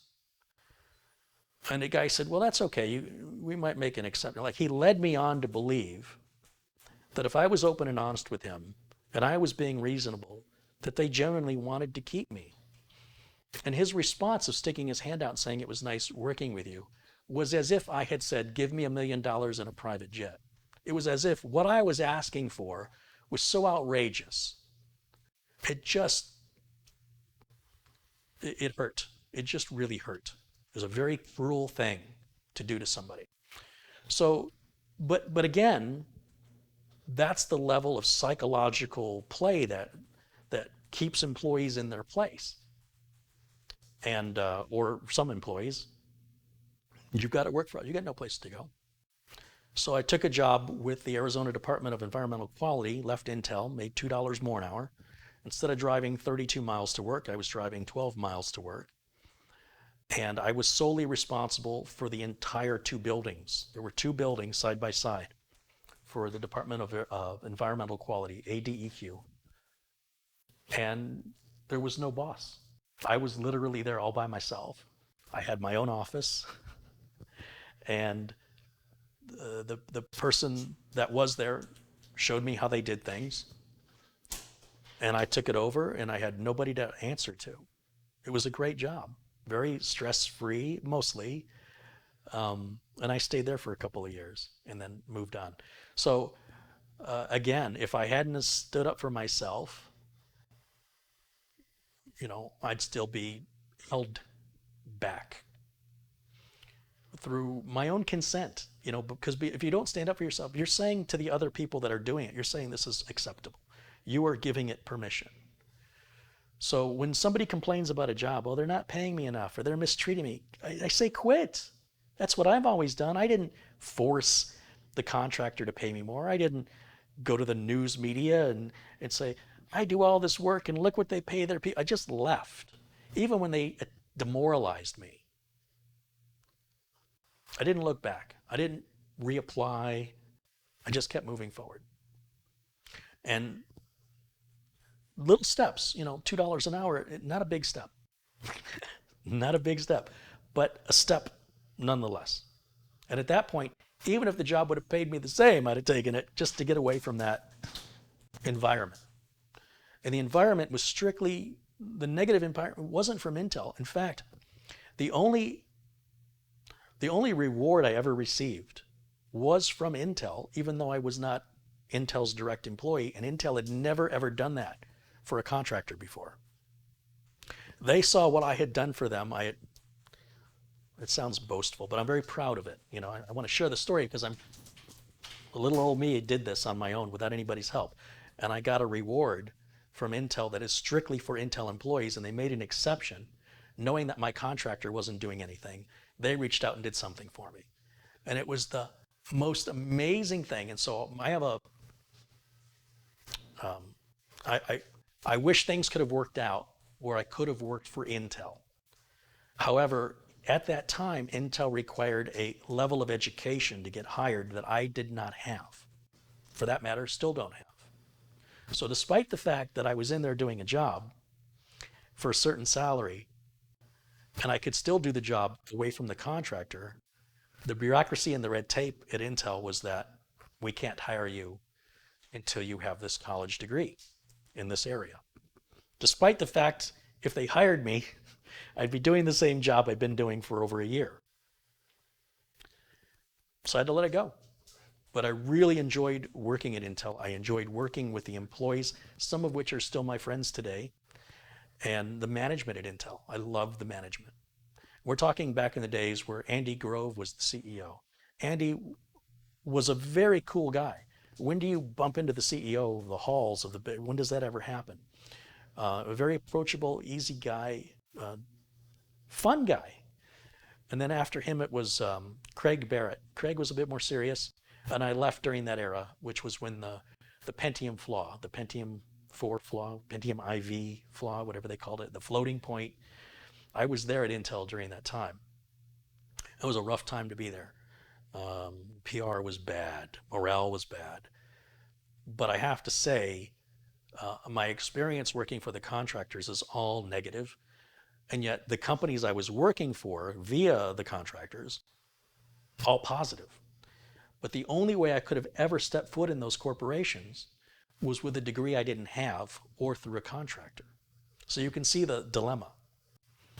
So anyway, I'm very proud of it. I'm proud of my experience.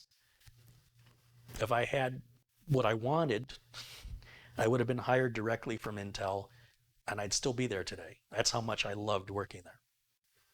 But everything's an experience. It's led to other experiences. Working for the government, working for the school system, writing a book, hosting a radio show. And throughout these experiences, I think I've become a more rounded person, and also still dealing with customers every day. I still have, I'm still in the trenches and dealing with the everyday struggles and misunderstandings that the common user has. And so with this YouTube channel, I'm trying to bridge those two things together. I'm trying to take the technical side of it, which makes up, this many users, and then the average user, which makes up this many users, and I'm trying to demystify the technology, the terms, the terminology, and show really how easy this stuff can be. There's other areas of IT that are quite complex and require, I couldn't simplify them like I can the hardware level, but there's other areas in networking and server administration and Active Directory and things like that I couldn't simplify to a general audience like that. It wouldn't do you any good to have that information. So, I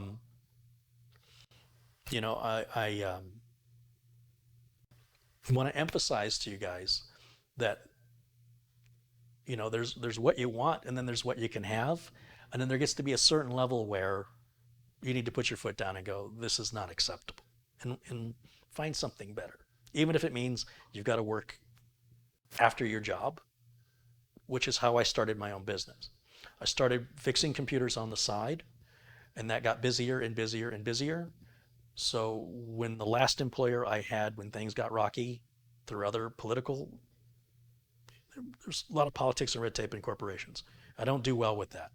So I was able to say, I think I've got enough work right now that I can eat a box of cereal for a week and I'll be okay. And then focus on getting more work and more referrals to get more work. Ask people for the referrals. And here I am. And that's how it happened. And if I can do it, you can do it. And at the very least, you don't need to hire somebody to take care of your own computer. That's something you can do yourself. You can build your own computer. You can maintain your own computer. You can easily, if you want to, be self-reliant with your computer. And I'm here to help you make that happen. I'm here to help demystify. When the gentleman called me about building the $800, 8-year build or whatever, one of the questions I ask people who, either it's their first build or they haven't built in a long time, is I want their perspective about the build process. And what I ask is, was anything about your computer build harder than you thought it would be or easier than you thought it would be? Because I want to get myself in the mind of the novice so that I can communicate better. And he said, I had one problem with my build, and then when I built it and I went to turn it on, it wouldn't turn on. And through some diagnostics, I discovered that I put my power switch, offset it by 1 pin. And I said to him, I'm thinking what I need to do is get good close-up shots of those front port umbilical cables, the power switch, reset switch, hard drive LED, power LED. Get those, get the motherboard out of before it's in the case,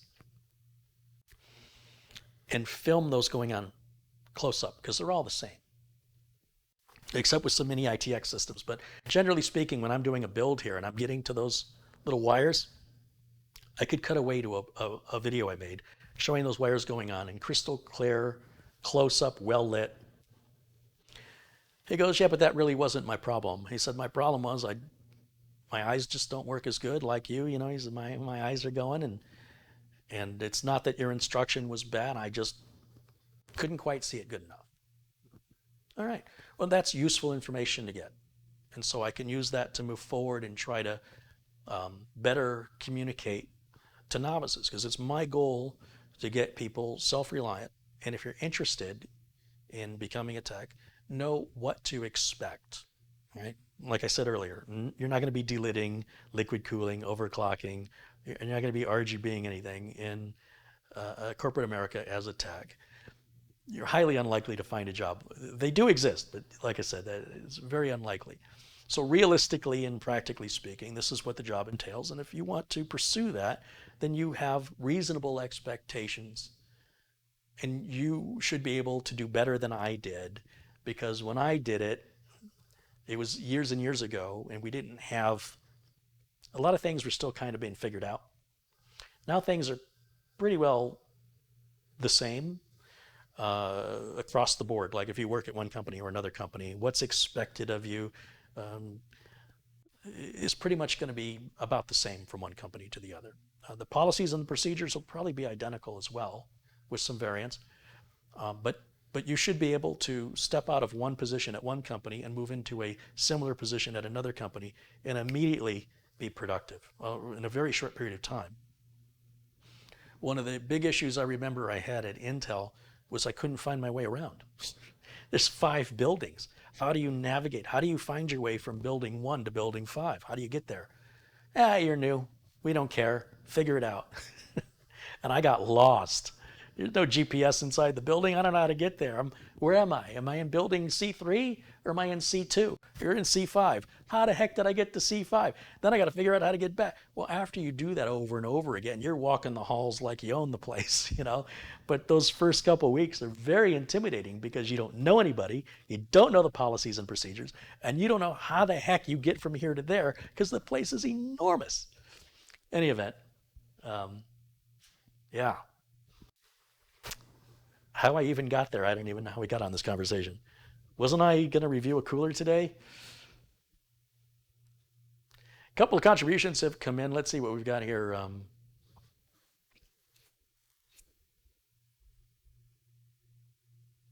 Adam Burdick has contributed $5. He says there's another great build happening soon, and I can't wait. Red Dragon with a $2 contribution. He says, hello, and all 974 friends. Yeah, we got 970 people watching right now. Glenn's Music with $5. Australian says, I'm only donating 2/3 of this total, so YouTube gets nothing. I say, bring down the system with the most faulty logic available, and I have a lot. I like it. Michael Dane, $5. Thanks, Michael, as always. Scotchro with a $10 contribution. Scotchro says, Carey just upgraded my Christmas AMD ROG Strix B450F build with an AMD 2600X and went from 16 gigs of Corsair Vengeance 3000 megahertz RAM and doubled it. He went to 32 gigs of G-Skill Flare 3200 megahertz RAM and went with a Sabrent NVMe drive, although he doesn't say what size or what model. He says, thank you very much for all the help and advice. Well done, Scotro. It makes me proud. Adam Burdick contributed $5. He says, I never contribute for a shout out. It's so you can keep making videos to help more people like me. Well, thank you, Adam, but you deserve a shout out. Ryan Farmer has contributed again, this time 45 pounds. He goes, that's for the YouTube contribution, LOL.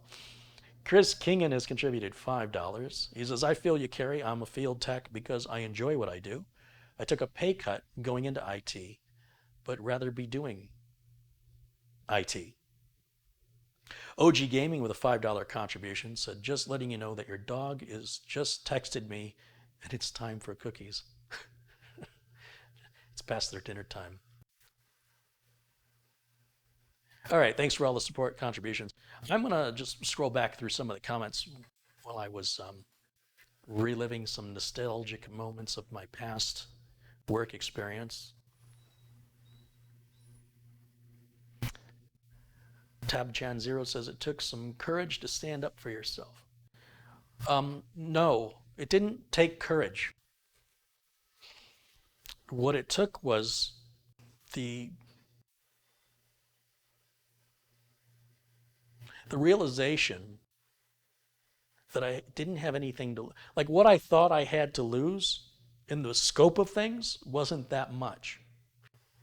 When an employer doesn't pay their employees well and they have high employee turnaround, it's very common here in the US. It's a very common thing. I don't know how the employer thinks they're saving any money because the cost of training and hiring is so much money. But you're not going to change them, right? That's how they're going to run their business. That's how they want to run their business. You don't have to be a part of it. But if you find yourself, as I did, on the side of what am I risking here ultimately? And I'll give you some perspective on this. In 1986, I worked at Radio Shack for minimum wage, which was $3.35 an hour. Let's do the math on this. Now, granted, we're talking 30 years ago, but I just want you to sort of jaw drop here, especially for the younger people watching. There's 40 hours in a week, and there's 52 weeks in a year. That means you're going to work 2,080 hours. That's 2080, 2,080 hours in a working year. So at $3.35 an hour before taxes, your income per year is about $7,000 a year. Does that sound about right? Now, of course, the cost of living was less, but still. I want to do the math again. $3.35 times 2,080 hours. $6,968 a year. And for that, you had to wear a button-down shirt and a tie, khakis, nice shoes, and once a quarter, I think you had to count every item in the store after the store closed. If you started counting items before your store closed and the district manager did an audit, showed up and saw you were tagging pegs with areas you've already counted, they would pull those tags down, tear up your paperwork, and tell you to start again after you close at 9 o'clock. And you'll be there till 1 or 2 in the morning. Then show up for work the next morning at 7 o'clock or 8 o'clock to open the doors, and business as usual, $3.35 an hour. And I was happy to have it at that time. But when it came time to leave, it wasn't a hard job to leave, because as much as I enjoyed the people I work with and as much as I enjoyed the freedom of, well, pretty much standing around, somebody walks in the store. Hi, how are you? Is there anything I can help you find? No, just looking. Okay, well, just to let you know, we have this on sale and that on sale. If there's anything I can help you with, I'll be here. Didn't really do much. Employee theft at Radio Shack was extraordinary. You need some batteries? Take some batteries home. Want some blank cassette tapes? Take them home. You know, they pay us like crap, so don't feel bad about it. You know, don't take home a $300 car stereo. You know, there's a little flashlight or something you want. It was almost part of the culture. You just take it. So I'm not saying it's right or it's wrong, but you know, we weren't making much money and it felt justifiable. They work in all these hours, and blah, blah, blah, blah, blah. Like your brain goes to work making theft okay. This is okay because they're basically stealing free. No, they're not. You accepted it. You shouldn't be doing that. But regardless, that's the truth of what that was like. And then, look at what happened to Radio Shack. They're not even around anymore. Really didn't treat or value their employees. Not that I ever witnessed. And again, very high employee theft rate at Radio Shack. But it's less than $7,000 a year. You can see why. Doesn't mean it's okay. Doesn't make it right. But we can certainly put it together and understand it. Even if we don't agree with it, we can understand it. Now, looking at, I think Intel, I was making $10 an hour. It's easy to do the math. That's $20,800 a year. Driving 32 miles to work. I have to wear a button-down shirt. You could wear blue jeans, but you had to have a button-down shirt. If you weren't on time, you get written up for that. When you're not making much money, it's just a lot easier to walk away. So it wasn't about being brave or having courage. It was about really not having much to lose. If you don't have a lot to lose, why are you sitting around? What's stopping you from taking a little tiny bit of calculated risk? Saying, well, if I'm at the bottom and I jump and I try and catch the ledge to lift myself up and I miss, I'm still at the bottom. I'm not going to go any further down. So that's ultimately this reasoning that eventually I came to, which is that what am I really going to lose here? It's not a lot. And then I had this issue even when I was self-employed with, and I've talked about this gentleman before, and I worked with him for about 10 years. And he was the first customer I had that allowed me to be fully self-employed. And what he did was, he said, I'll pay you $750 every 3 months to maintain our computer. And this was when the internet was still new. He only had 1 or 2 employees. In fact, he had 1 employee, so it was just 2 computers. No, there might have been 3. But initially there were 2. And initially I was billing him, I think, $50 an hour. And then I went to $75 an hour when he started getting more employees and the internet and things like that started, networking started becoming a thing, a bigger thing. And then he bought his own building and he started hiring people. And then he had 6, 7, 8 computers. And the rate stayed, it was a really messed up deal. The deal was, I'll average 10 hours a month here.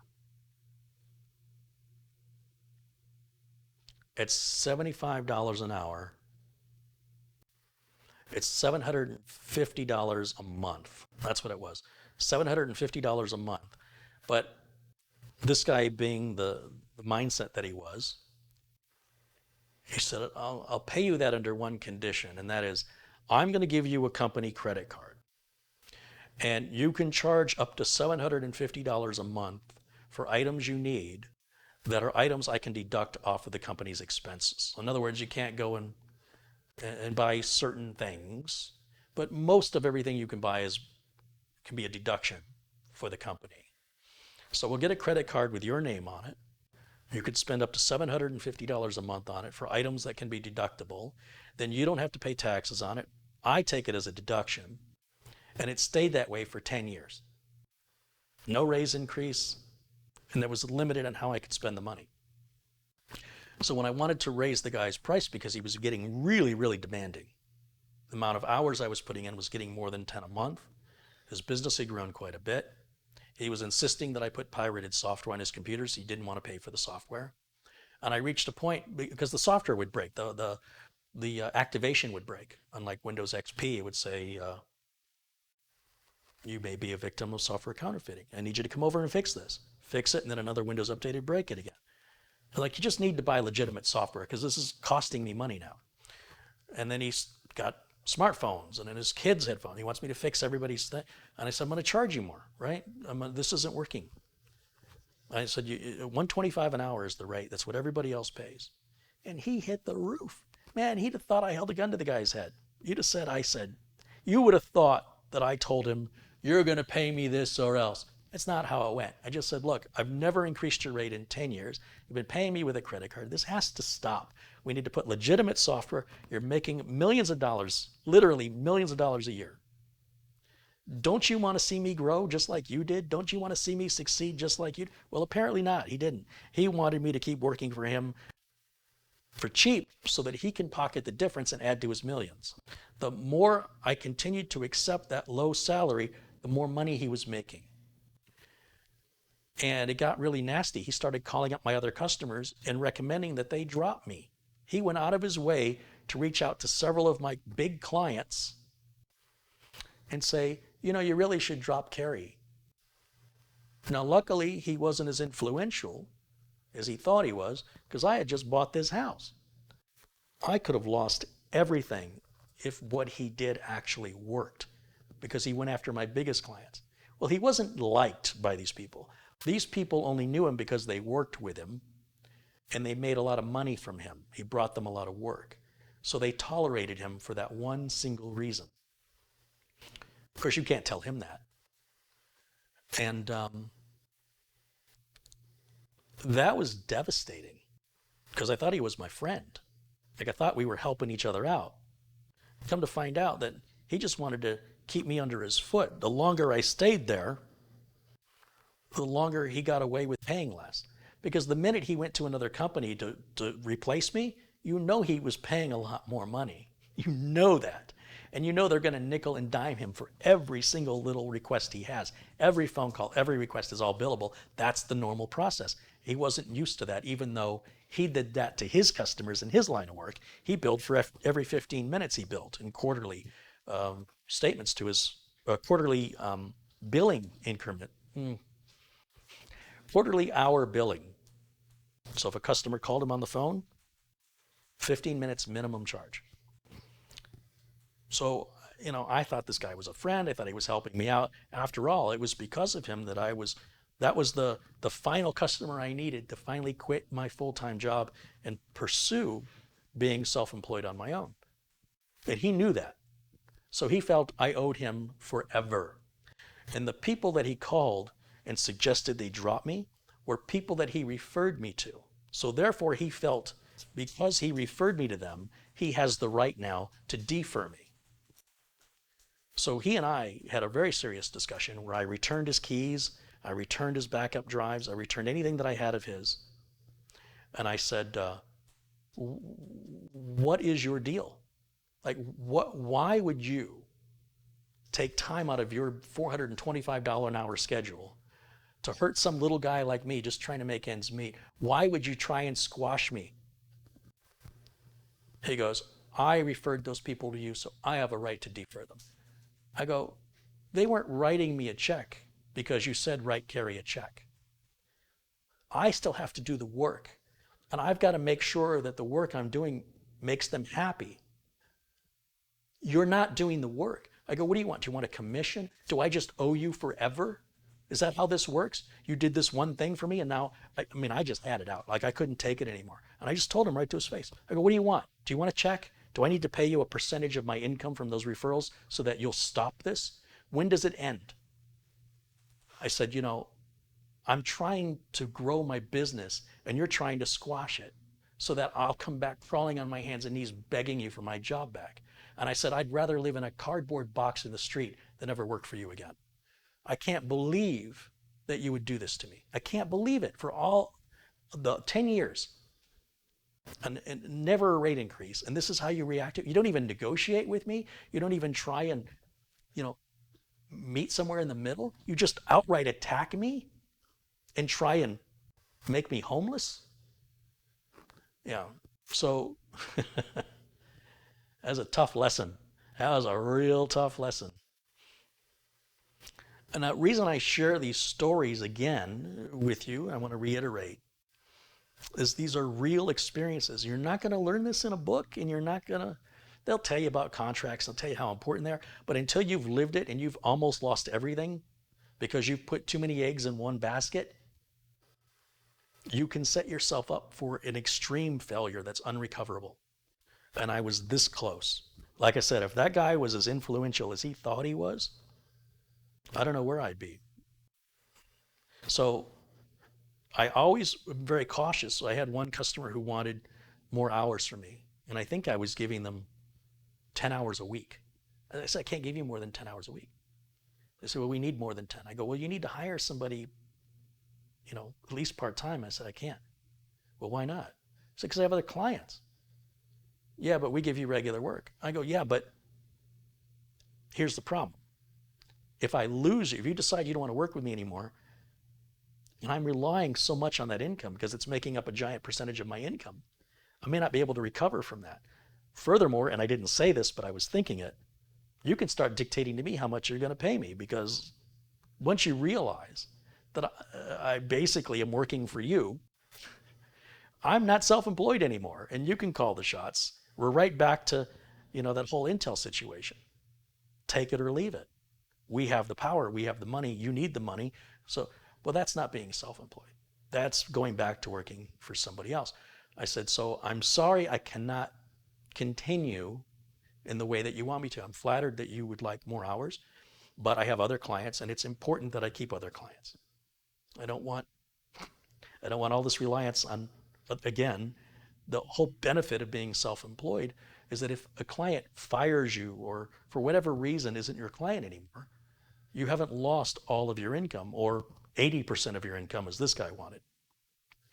So those are things that simply weren't taught to me. I wasn't prepared for it.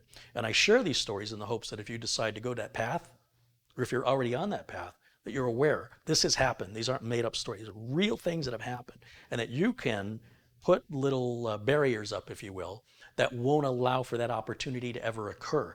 And if I had enough education and experience back then, obviously I would have done that. But because I didn't, I allowed for these instances to occur. And because I didn't have the guts to address to let somebody go 10 years without a rate increase, it shows a lack of courage right there. Because the thought process is, well, I'll reward his loyalty by not giving him a rate increase, even though the cost of living has gone up since, for 10 years.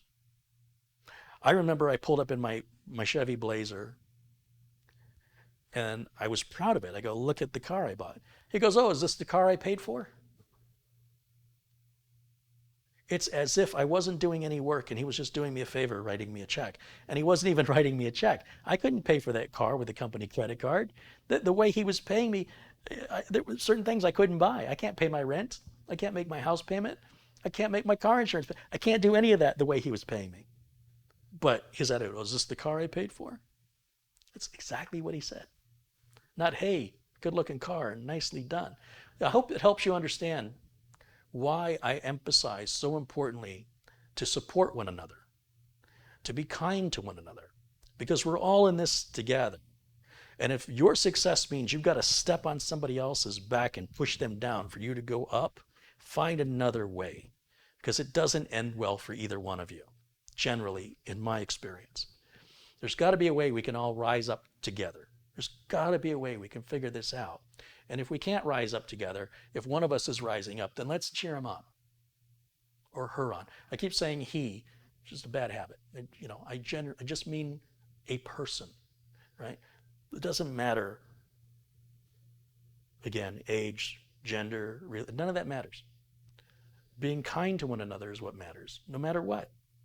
And if you can't be kind, say nothing. Super easy. And because I've been through these experiences, I hope it helps you to understand why I drive that home so often, and why I drive home self-reliance, why it's so important that I emphasize that to you, so that you don't find yourself in the same position that I was in. And that all along it was a personal choice.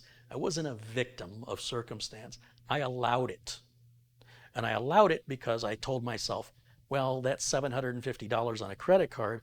If I try and raise his rate and I lose him, then I'll lose that $750, and I'd rather keep the $750 than lose. And that went on for 10 years. In the meantime, within months after I left that I say I left. I, in his opinion, he fired me, and in my opinion, I quit. But regardless of that, I wasn't working for him anymore. Another opportunity availed itself, which paid me more money, was far less stressful, and I probably could have had that years earlier if I had been available. But I was keeping myself so busy, so worried about losing this little tiny thing I was holding on to, that bigger opportunities were passing me by and I wasn't even aware of it. So think about that.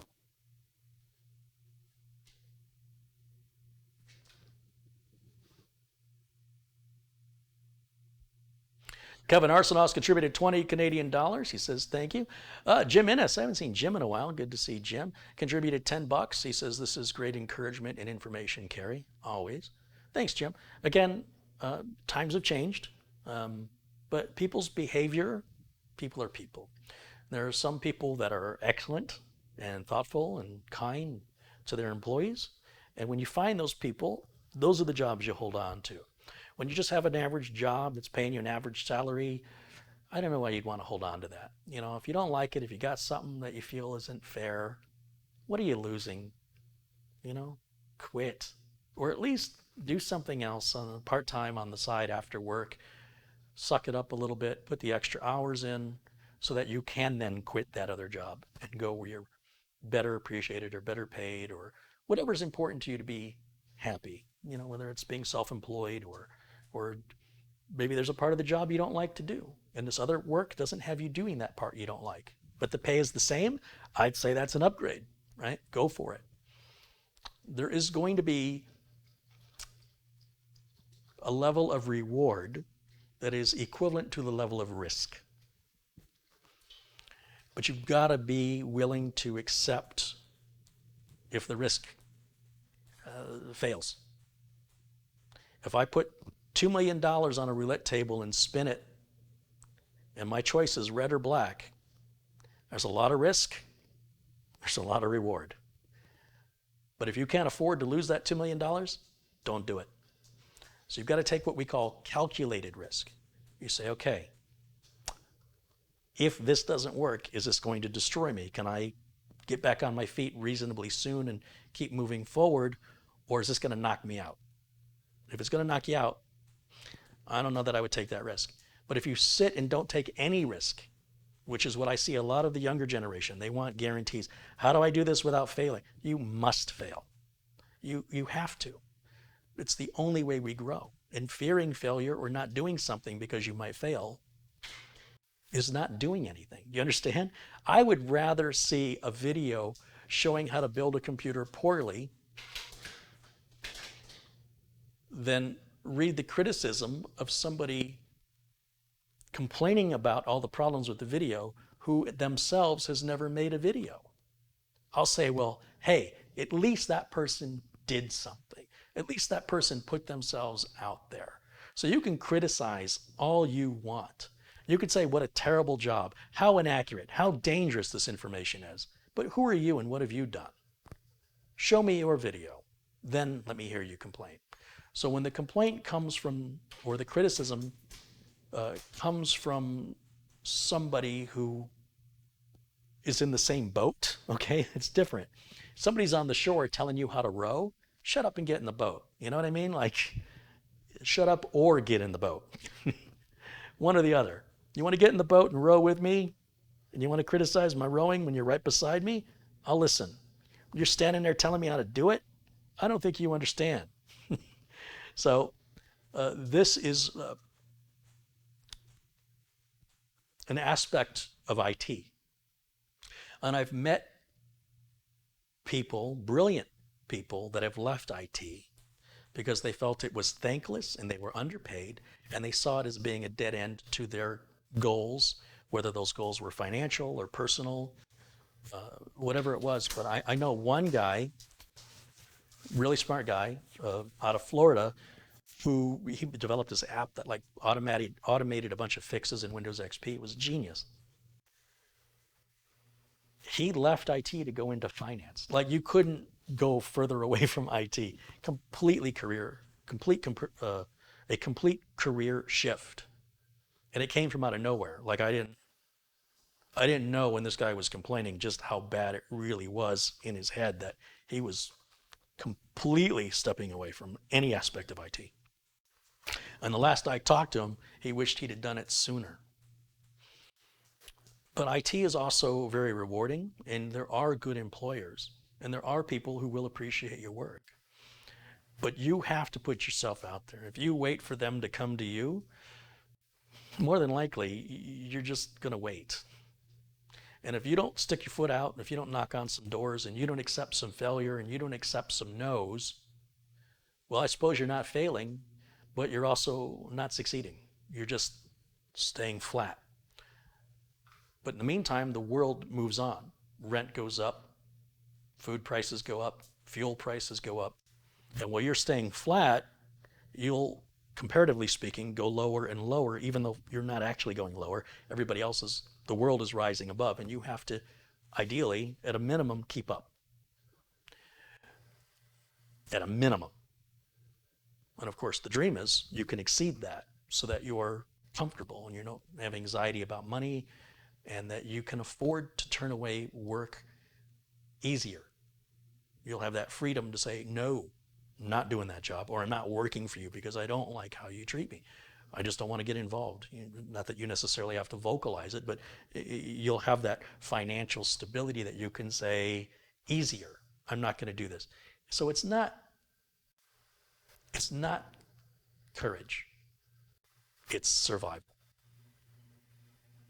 I can't breathe for you, I cannot eat for you.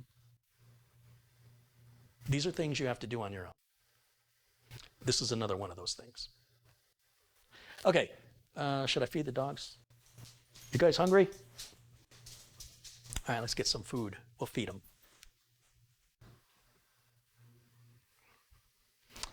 Let's see what we have for dinner today.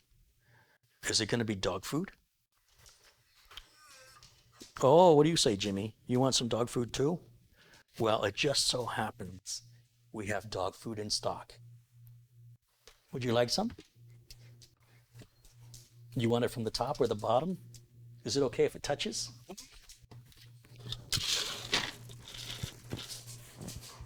Here we go, boy. Oh, you're such a good boy. There you go. All right. And for Jimmy, let's go this way. Where is he at? There he is. There he is. What do you think? You want some? You're such a good boy. Okay. All right.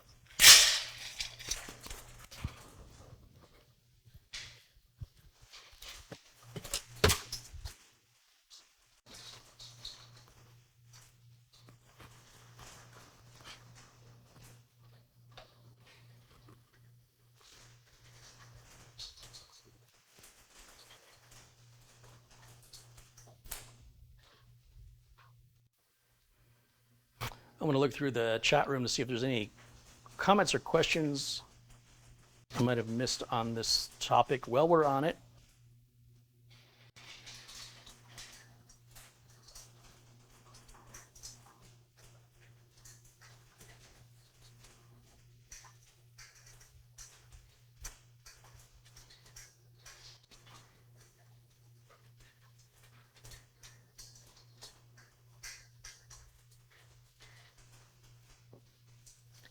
Eric Patterson, I'm going to make you a moderator. Eric says, as always, great advice, Carey. For me, it's about loving one another. We're not born to hate. It is something we are taught. I don't necessarily think we have to love one another. I think it's okay to walk away.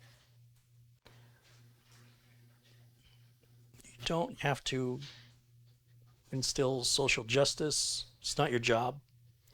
You don't have to make wrongs right in areas that are not directly affecting you.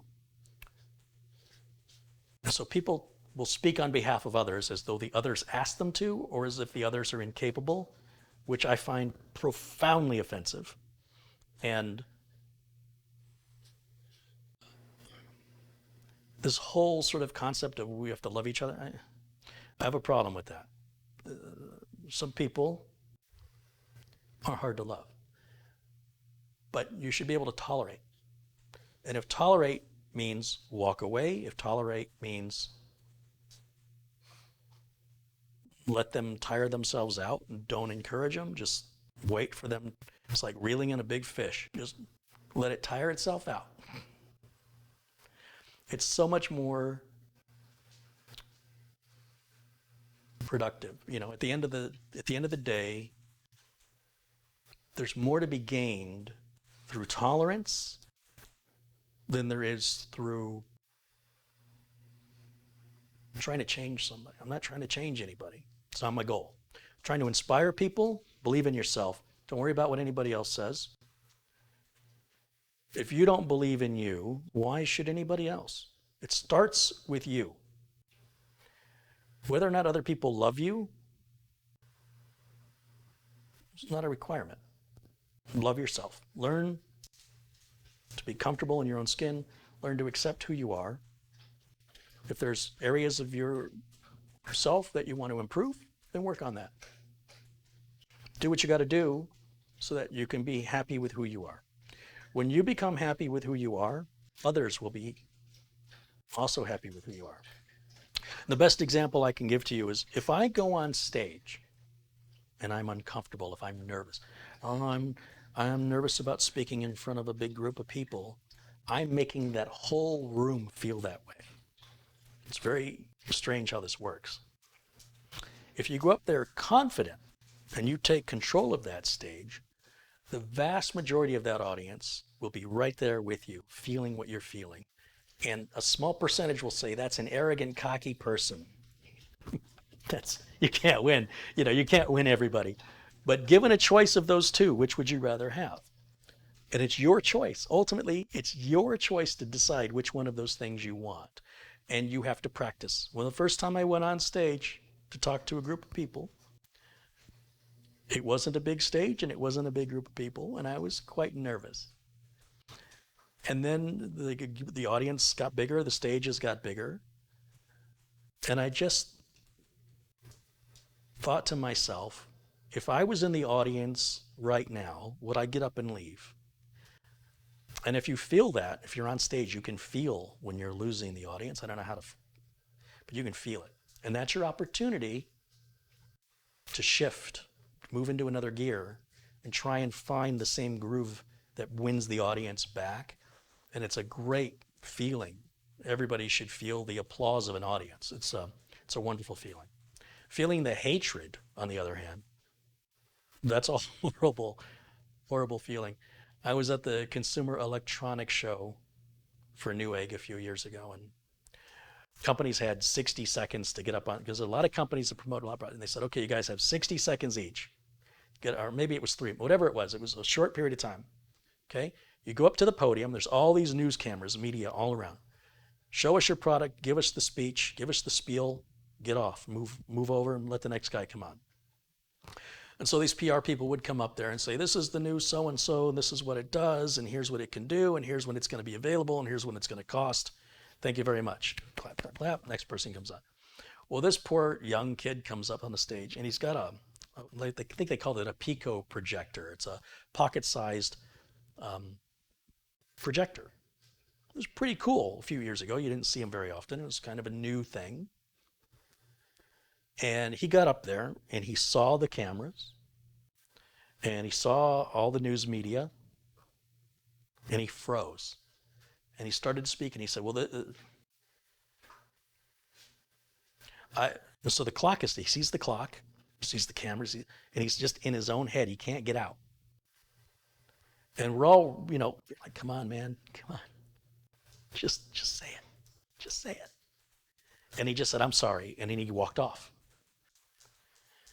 And then everybody else, all went by the numbers. So afterwards, there's sort of a meet and greet kind of thing that happened. And people were like, hey, you okay? Blah, blah, blah.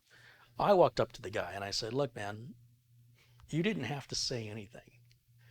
I said, all you had to do was hold that little mini projector up and go, oh. That's all you gotta do. So, it's a shame that your company put you in this position without preparing you for this. Obviously, you weren't prepared for it, and that must have sucked. But I said, if you ever find yourself in that position again, try and find the humor in it. Try. I know it's terrifying. All you can do in that point is laugh just at the preposterousness of that whole entire situation. It's not a big deal. It's just the Consumer Electronics Show. You're like one of like 60 vendors, you know.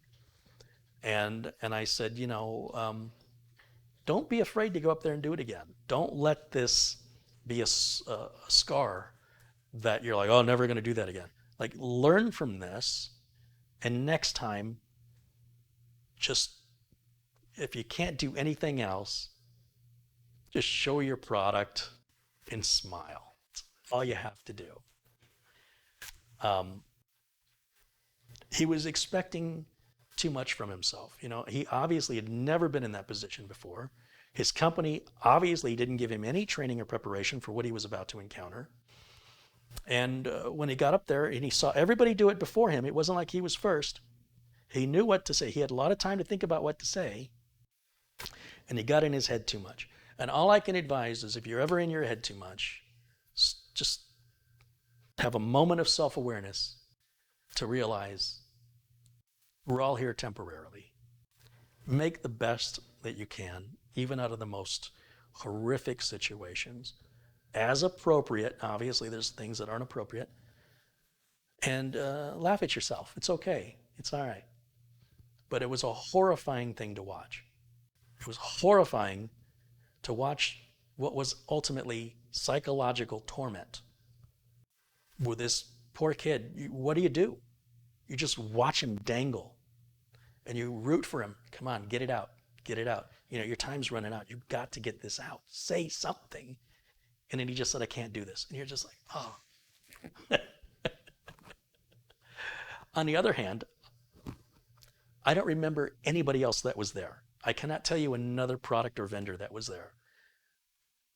But I remember there was a Pico projector, and I remember that guy. So it may not have been that bad, even if it was humiliating or felt that way to him. You guys ready for cookies? What's up, Coco? What's up, Jimmy? Jimmy, you're a good boy? Well, of course I'm a good boy. I mean, just look at me. All right, let's get you some cookies.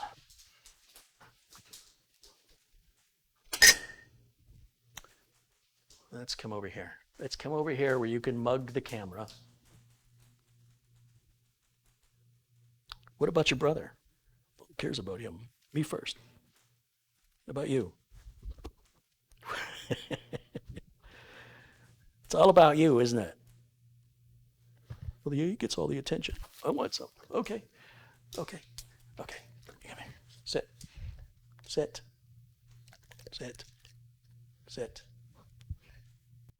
I know you're not deaf. You're a good boy. All right.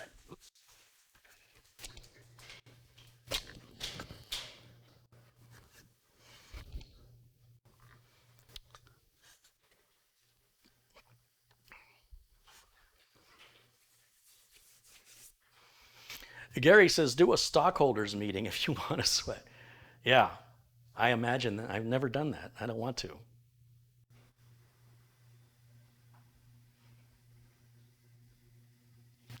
Michael says, am I going to work on the computer tonight? I probably should.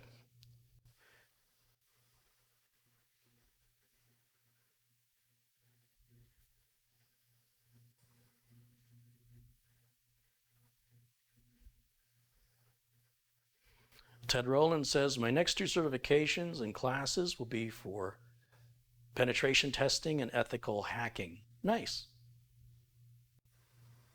There's a good career in cybersecurity.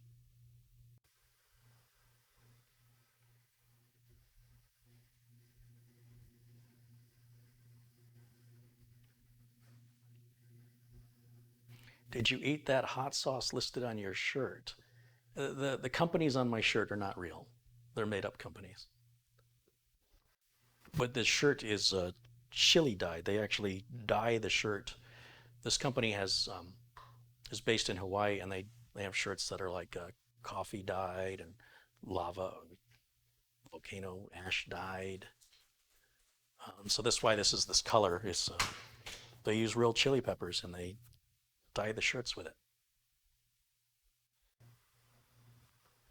Michael Dane says he's got 2 degrees, one in computer science and the other in volcanology. Those are very different.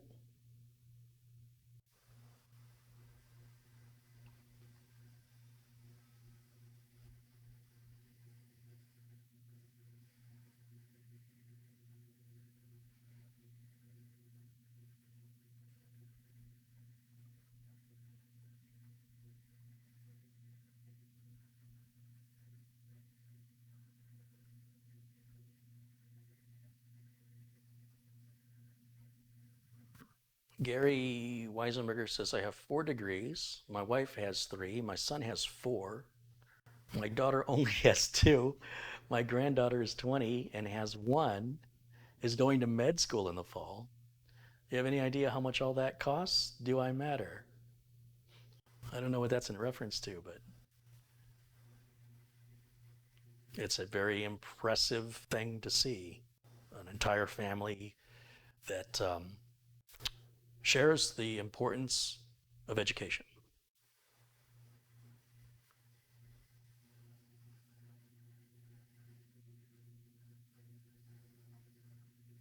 There are some careers where it's not an option. You're not going to go in the medical field winging it. You're not going to be architecting any buildings. There's certain careers, and I think in California, you don't need to have a degree to be a lawyer. If you can pass the bar exam, that's all that's required, if I'm not mistaken. But how you're going to pass the bar exam without any education, clearly you're not going to have any experience. Well, I guess you could be a paralegal if you work for an attorney and learn through the attorney. Maybe. I don't know how long that would take, though.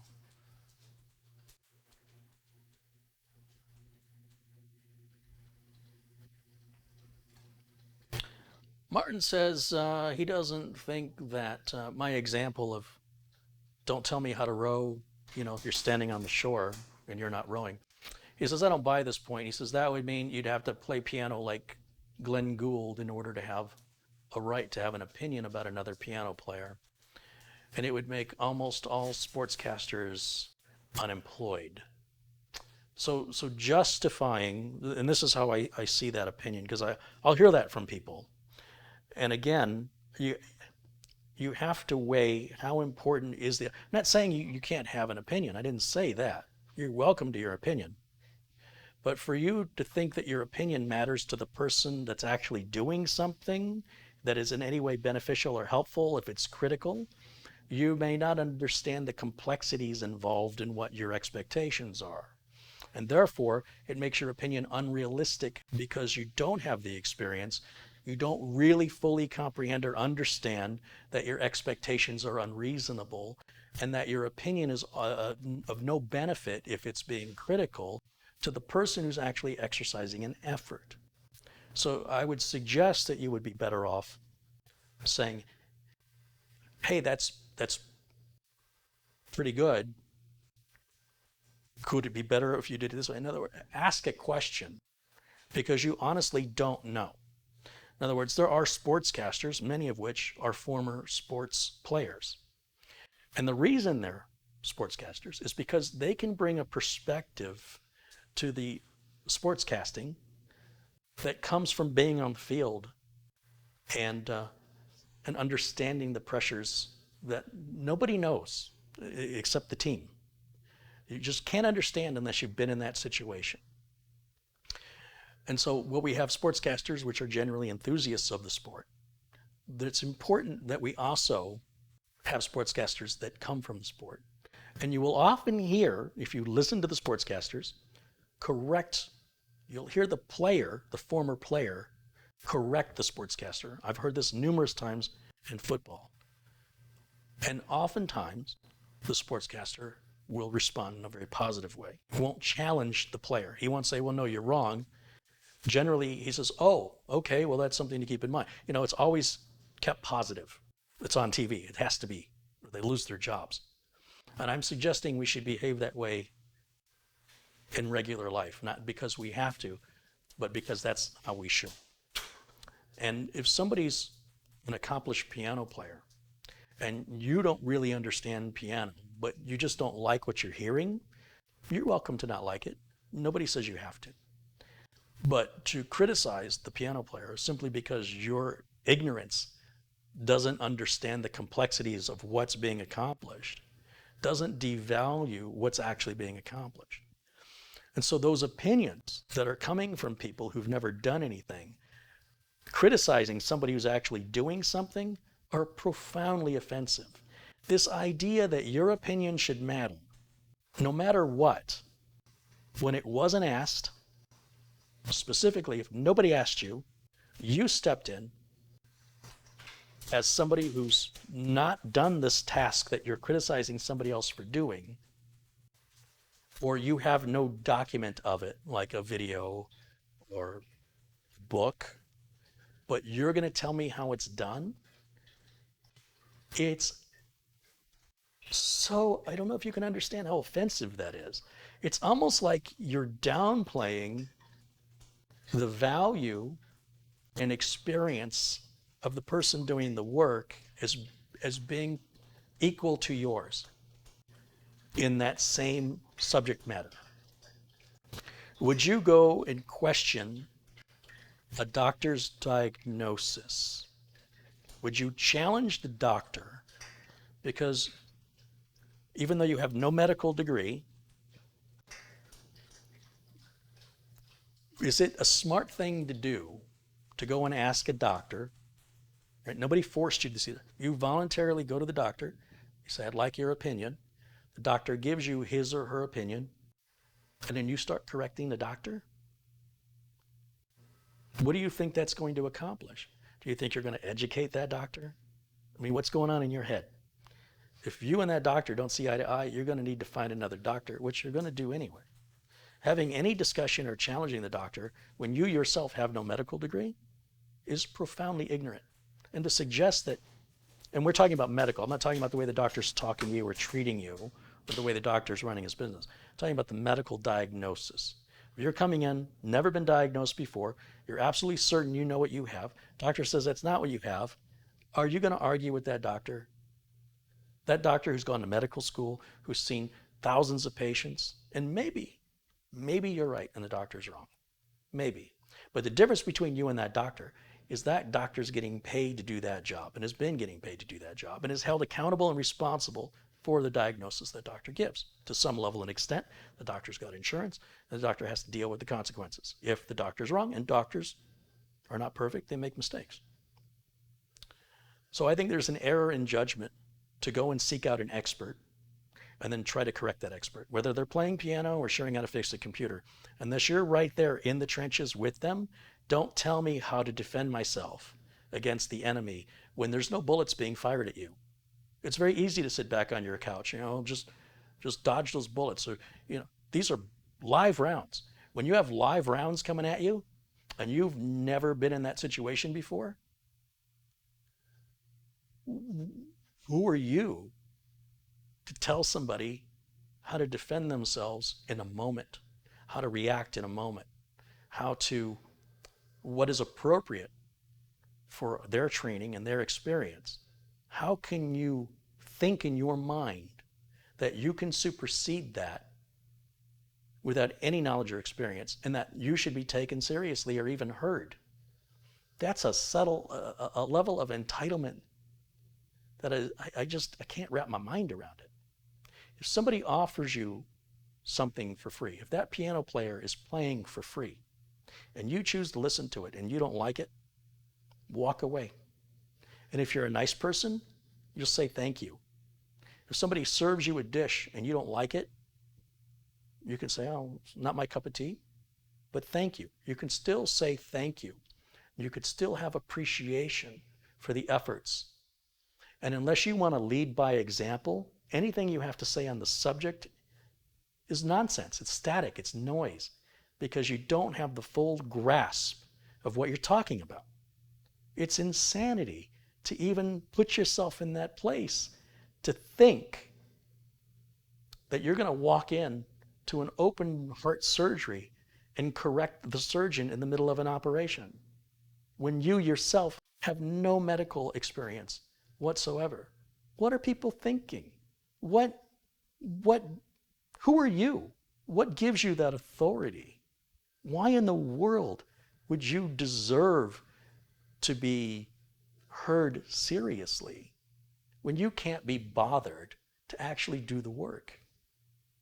So yeah, at the very least, you don't like it.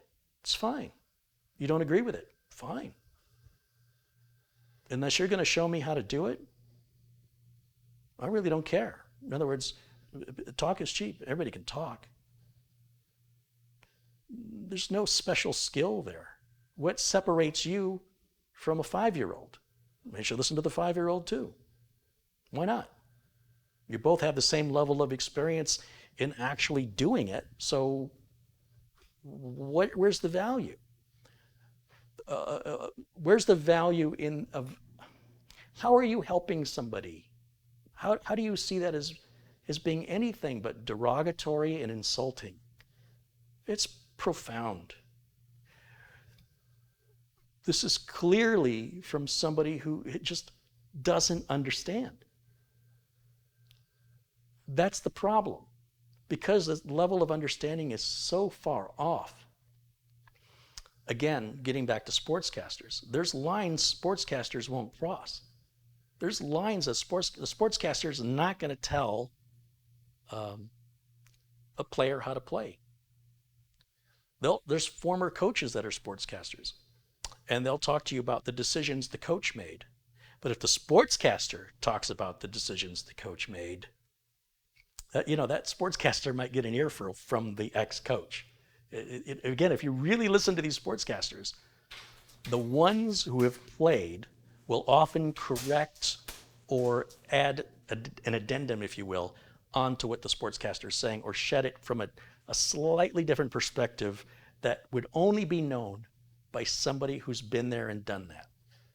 There are areas of life that you simply cannot comprehend. And I'll give you a few examples. You cannot know the definition of the word hot until you have burned yourself. I don't care how many books you read. I don't care how many videos you've watched. You just don't understand it to the level of depth that you will once you get burned. You can watch videos on how to swim or how to ride a bicycle. You can read books about it, but until you've done it, you have no clue what you're talking about. Nobody can explain balance to you. Nobody can really explain the swimming process to you. You have to get into the water and flail around a little bit and find your groove. In the same way on a bicycle, you can't tell somebody how to bicycle. If you've never ridden a bike, you don't understand the balance, the aerodynamics, the wind, the angle. Trying to ride a bike up a hill might look pretty easy. Do it sometime. So yes, I think if you're not from a position of having experience, then your only opinion should be whether or not you liked it, right? You don't have to be a chef to know if you like the dish being served. You like it or you don't. But how dare you criticize the chef because your lack of understanding of how complicated what was made and the effort that was done, you lack an appreciation for it. Your lack of appreciation is profoundly obvious to people when you insist that your opinion matters without experience. I don't know if you're aware how that appears to other people, but to me, it's like a big flag that says, I have no clue what I'm talking about and I want to make sure everybody knows. And if that's the message you're trying to send, keep doing it. Prove me wrong. Make a video showing the right way things should be done. Do it. Then come back and talk to me. I promise you, you will not be saying the same thing after you've done that and received criticism from other people who've done nothing, criticizing you how you did it. And you'll find yourself going, oh, I think I understand what Carey said now. And the only way you're ever going to learn that is to experience it. Until you experience it, we're just going around in circles. And unfortunately, that's a very common attitude on the internet.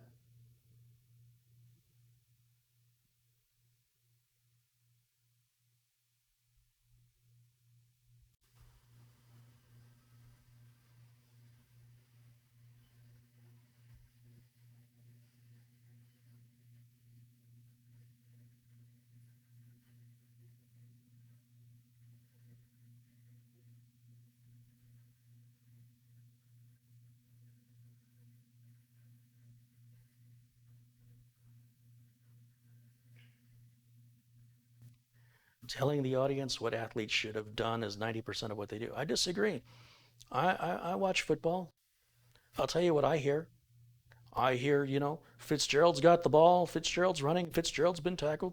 I hear a commentary, a vocal commentary of what's visually occurring. And when there's a potential bad call, very rarely will the sportscasters say that's a bad call. They'll say, well, I think we might have a bad call here. We'll have to look at the playback. And even then, even when the playback is obvious, they'll bring on the expert. They'll bring on the ex-NFL rule maker guy. I don't know what his name is anywhere. And they'll say, well, Jim, or whatever his name is, take a look at that. Would you say that effectively was in bounds or out of bounds? The spokesmen know where not to cross the line. Spokesmen go, well, it looked to me like the ball was in. His foot was down. But what do we see here? And they go to the expert. Are you conveniently forgetting they go to the expert? It's interesting how the mind can work to meet whatever agenda it is that you're trying to push. And look, I'm not here to change you. You're going to be who you're going to be. But I am going to tell you that you should also be aware that if you're going to behave like that, there are people like me that are just going to feel bad for you. We're going to go, wow, that guy. It'd be one thing if you didn't have a clue and you kept it to yourself, right? But if you don't have a clue and you want to make everybody aware of it, we're just kind of baffled. We're like, why would you want everybody to know you don't have a clue? Isn't that, why would anybody do that? And that's how it comes off, whether you realize it or not. And so again, with the sportscasters, these aren't people coming in from the audience going, hey, I can do that job. I can be a sportscaster. These are trained professionals who get better and better every time they do their job through experience. So I think it's interesting how people can carve out a line of thinking that meets an agenda that continues to promote and defend ignorance. It's strange to me. Why would you defend ignorance? What are you going to do? So anyway, what do we got going on?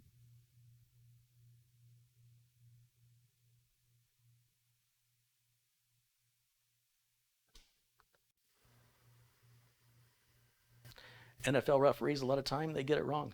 Mark, I'm surprised how often NFL referees get it right because so many things are happening on the field at the same time. How they're catching some of this stuff is blowing my mind. I'm like, how did the ref see that? Like, I didn't even see it. I didn't see it. And they play it back and yeah, well, there it is. So it's, they are human beings and they can't see everything. And it's all happening live. It's supposedly unscripted and supposedly unbiased and nobody's getting paid off. I don't know. But if all that's true, the fact that the refs catch as much as they do, I'm very impressed oftentimes with what the refs are catching. And it would be unrealistic to expect them to catch everything all the time. That's what a machine is for, not a human being. There's no way a human being could see everything all the time. So, but that goes for refs of all sports, really. But because I watch football, I see that, and I'm like, more often than not, I'm impressed by the refs than I am disappointed. Yeah, they make mistakes. But that's what video playback is for. And quite frankly, I don't even understand why we've got refs. Now that we have this ability to immediately rewind what just happened, there's no question or doubt things can be identified very quickly with 100% certainty of a rule that was broken. and that it can be addressed exactly perfectly. And why the NFL doesn't allow playback on certain things, I don't understand. That doesn't make any sense to me. But I was just reading that Philadelphia has closed all large events, sports, concerts, until minimum February 2021.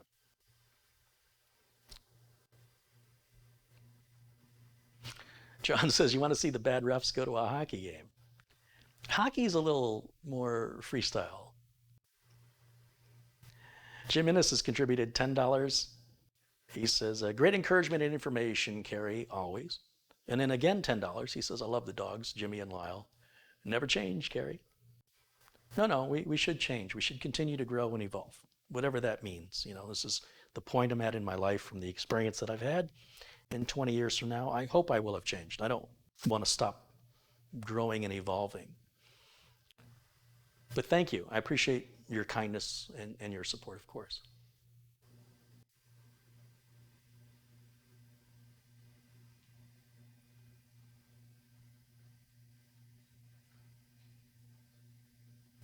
John Lewis says, as a quote from Bob Dylan that says, don't criticize what you can't understand. Well, the problem is, so the barrier here is that people think they understand. I think I understand how to ride a bike. I think I understand what hot means, and I think I know how to swim. But until you actually do those things, and until you have those experiences, you don't know what you don't know. So how can you make any effective, reasonable argument with somebody who is convinced that they don't require the experience, that because they have read this or studied this or watched these videos, that is an equivalent to experience? It is not. The human way that we communicate is profoundly limited to how we describe feelings and emotions, to experiences. We have not evolved to a point of communicating that is effective in means of emotion, in means of feelings, in means of things like, again, balance. How do you describe balance to somebody? How do you describe it? Now, you can look up a Wikipedia article and you can look up the definition. But to somebody who's has no point of reference other than what they've read, how much do they really understand? And then how can you tell them that they don't understand it? Because they don't know what they're missing. They don't have it. So if you don't have it, you can talk about all kinds of things you don't have as though you had them. And it's just noise. It's meaningless. Experience is so critical to, if you really are sincere about wanting to help one another, if you want your criticism about how to do something to be heard sincerely, it needs to come from a place of experience where you fully understand the challenges and you fully appreciate the value, and that you can phrase it in a way that it's not derogatory or in any way, it comes off as insulting. So the response generally is, if you're so good at this, why aren't you doing it? And they have excuses, loads and loads of excuses. Well, I don't have to do it, I can be good at it and not do it. No, you can't. Prove it. Prove it. If you can be so good at it without doing it, show me. Give me some evidence. You think I'm going to take your word for it? Oh, I can jump off that building and fly. Okay, show me. I don't have to show you. I just know I can do it. And you're doing it wrong. Show me. I don't have to show you. Well, then I don't have to value your opinion. See how that works? Oh, I guess I'm the unreasonable one. Bill Warner's contributed $1.99. He says, there's no substitute for experience. True that. Absolutely. Absolutely.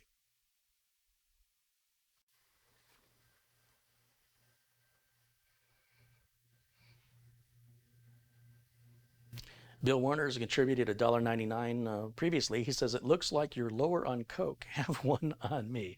Thank you, Bill. Ted Rowland says, Detroit is hockey. Yeah, well, they're certainly not football. I can tell you that.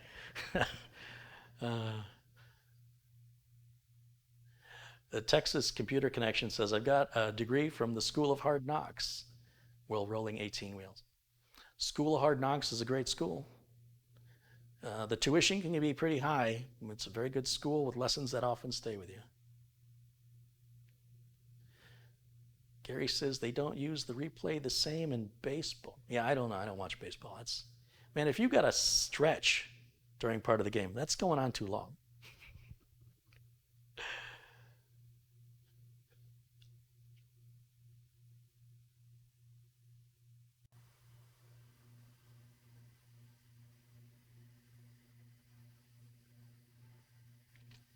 Kevin says hello from Zilwaukee, Michigan. I've never heard of Zilwaukee.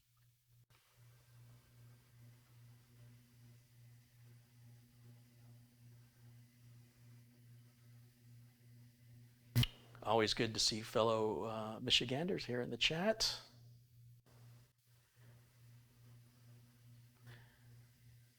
Roel Tyro says greetings to everyone out of the Netherlands. Right on. Hey, welcome in.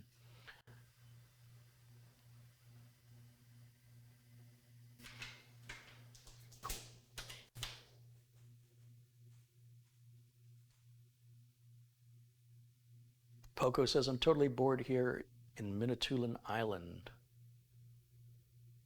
Manitoulin? Perry says, baseball umpires cheat, especially when they dislike a certain player. I don't watch baseball, so.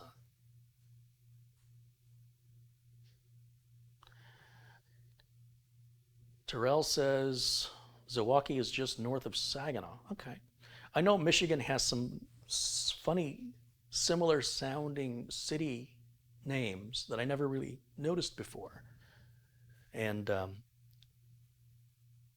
Wisconsin's right next door. Milwaukee. So it's interesting that Michigan has a city called Zilwaukee that's a couple hundred miles maybe. And then nowhere else in the United States is there a name similar. It's just right in that little area. But I know a lot of the names are derived from the Native Americans that live there or the French explorer who discovered that area.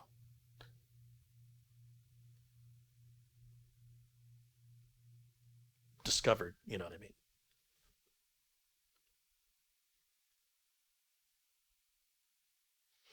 David Southern says hello from Faro, Portugal. Right on, David. Welcome in. Always good to see friends from all over the world joining us. And Dennis Hall joins us from Spartanburg, South Carolina. Right on. Thanks for letting me know where you're from. If you want to give a shout out on where you're from, absolutely love to see where people are watching from. It always tickles me that I can stand here in my kitchen, basically talking to myself, and have it go out live to, well, at this point, over 750 people around the world. In 1985, this would have cost me about $300 a minute.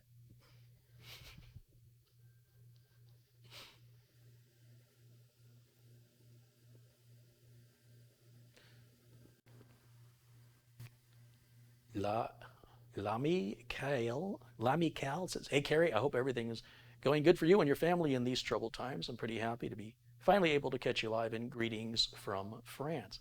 Well, I'm sorry, I'm sure I've mispronounced your name. I don't know how it's pronounced, but thank you for your kind words and your thoughts. I appreciate that. And we've got people shouting out. Martin says, I apologize profusely that I prompted another rant. I was trying to express something very different than what I responded to.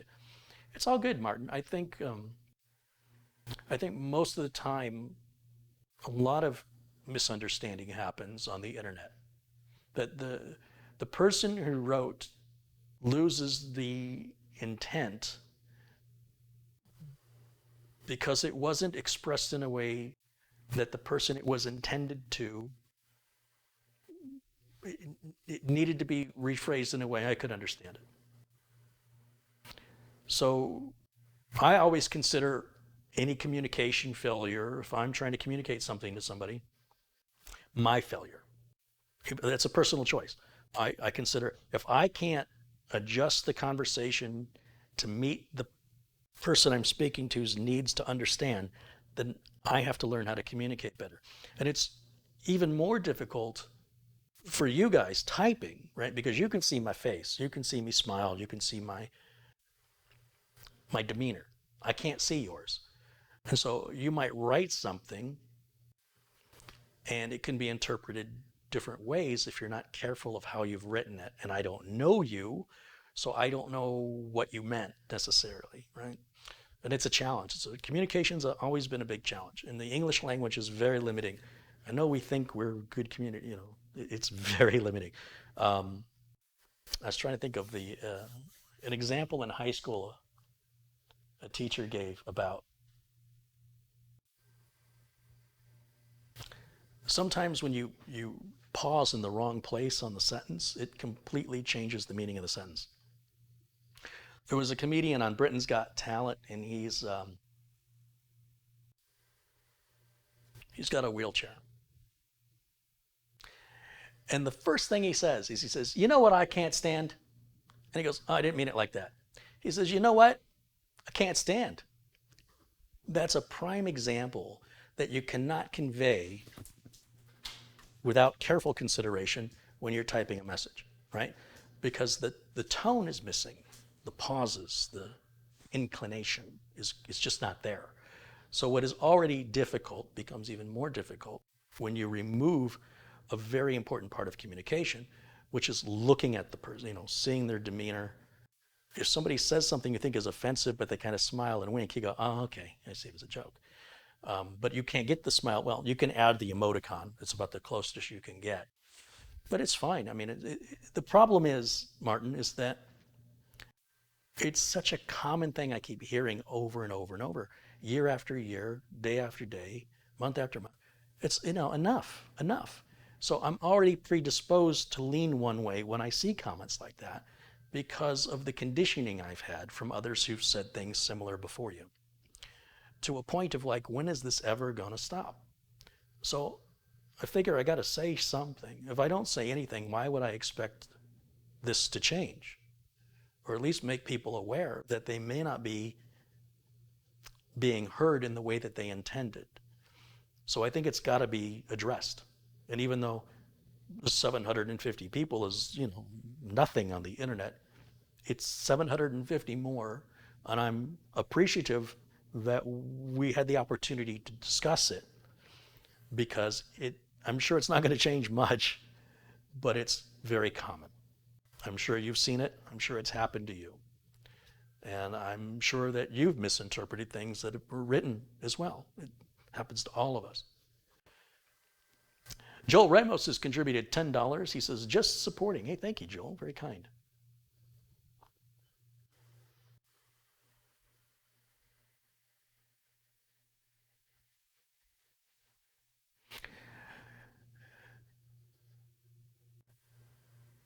Kevin Simcoe, I'm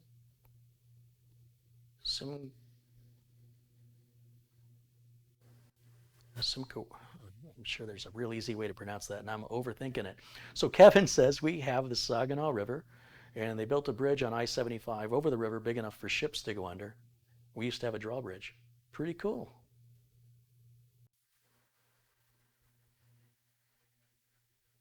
Just take that I-75 north, just keep going, go over that Mackinac Bridge into St. Ignace, take the ferry over to Mackinac Island. Good times. Is this another 3-hour Carey rant then? It wasn't intended to be, but it's sometimes these videos, they take on a path that I didn't intend.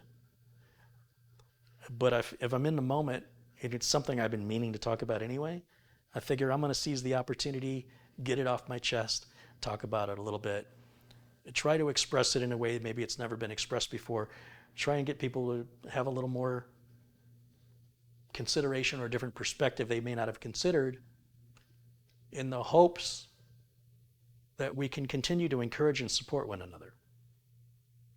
And that's my goal. My goal is not to demean or disparage anybody, but I also don't want to be demeaned or disparaged either. And so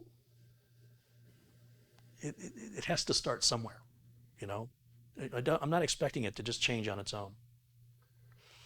And even if that's not somebody's intent, I think it's important that they realize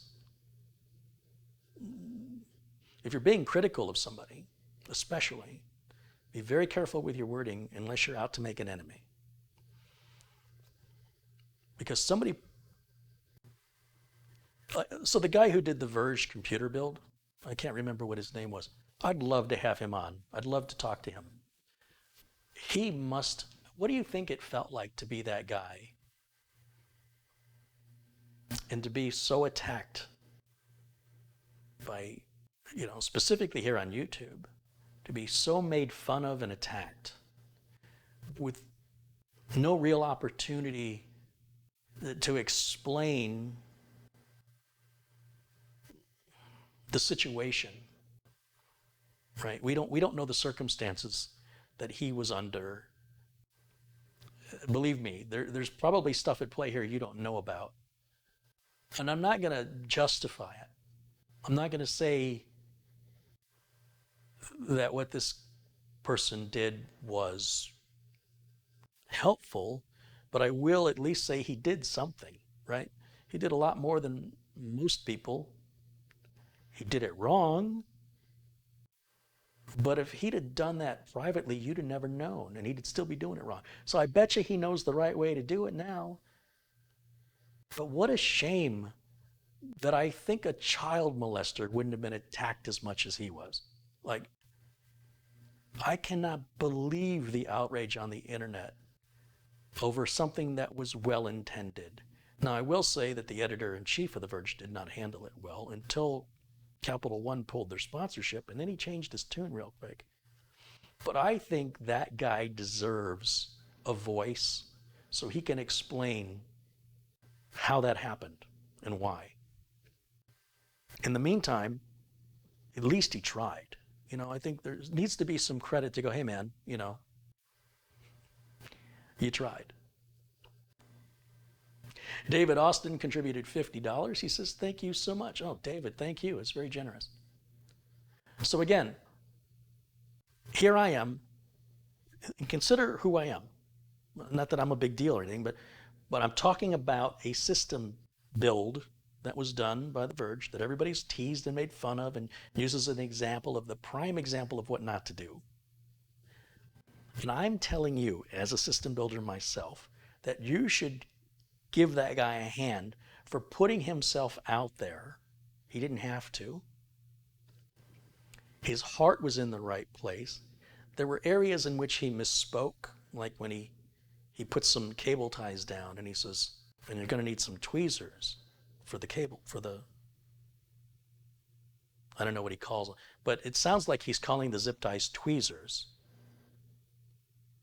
But he was saying you need tweezers to pull on the zip ties, right?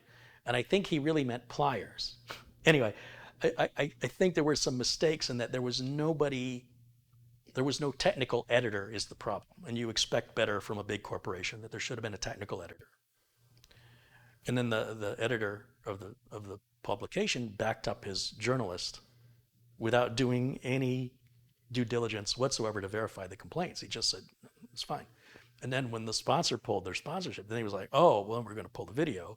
And then they tried to get everybody who took clips of that video as an example of what not to do. He tried to take them down by abusing the copyright laws. So how can you ever trust The Verge again? But the actual guy who did the work, the gentleman who stood in front of that camera, that takes guts. And to withstand the abuse that that guy surely endured for months, and maybe even to this day, I mean, there's famous and there's infamous. Be careful what you ask for. He might have wanted a popular video. Well, that's what he made, but for all the wrong reasons. And I'll bet you he's the nicest guy. I'll bet you he was doing his best. I'll bet you that they didn't offer him a technical editor, and he didn't know what he didn't know, and he probably didn't think he needed one. But I don't think it's fair to make him out to be an idiot. I don't think it's fair to make fun of him because he actually did something, and that's admirable. And I bet you if he has the guts to do it again, it'll be one of the best videos you'll ever see. And I hope he comes back and does it again. I hope that, in a lot of cases, that's very damaging psychologically. You just want to crawl under a rock and die. I'm never going to do that again. Somebody like that, after going through this experience, I bet you, if he did it again, it would be amazing. I bet he'd be more cautious. I bet he'd be more careful of the words he chooses. I bet he'd use the right tools. And I hope to see him again. So again, coming from somebody who goes on YouTube and gets the criticism, who builds computers, who makes mistakes, I do all that. I feel really bad what that poor kid probably endured, may continue to endure, and that's the best way that he's known. So I hope he seizes the opportunity, and I hope The Verge gives him the opportunity to do it again and do it right. That would be an amazing comeback. And it's the cost of putting yourself out there, He put himself out there. And when you put yourself out there, you're opening yourself up for attack. And if you don't know what you're doing and you go out online and you show a how-to video on how to do it and you don't know, trust me, you're going to receive criticism.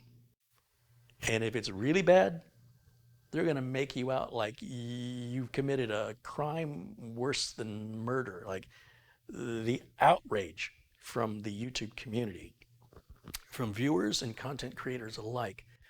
I don't think I saw one YouTube channel feel sorry for this guy. I don't think I saw one YouTube channel acknowledge that this person at least did something, right? And yeah, they didn't do it right. There's a lot of things they did incorrectly and should have done more due diligence. But regardless, they still took a step forward. And they fell. And then everybody laughed at him and said, look, he doesn't know how to walk. Get back up. Do it again. That's what I want to see. I want to see this kid come back. I should invite him here. Show us what you've learned. And I'll bet you he's one of the nicest guys you will ever meet. And I'll bet you he knows a lot more now, and he will not make those mistakes ever again for the rest of his life. And for that, it wouldn't have happened if he had not put himself out there. But instead, I feel like he's probably very discouraged to ever show his face on YouTube again. And I hope for his sake that he does. Only have a technical editor look at it. Maybe don't do it live, and have a technical, just be doubly sure. And I bet you he'd do a really good job.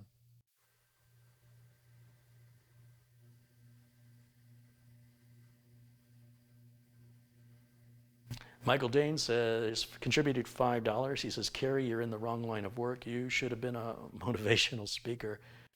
You'd make a good one too. Well, I appreciate that, Michael. I suppose I just tell people what I wish somebody would have told me. Bruce said every tech tuber had their own video about it. I didn't.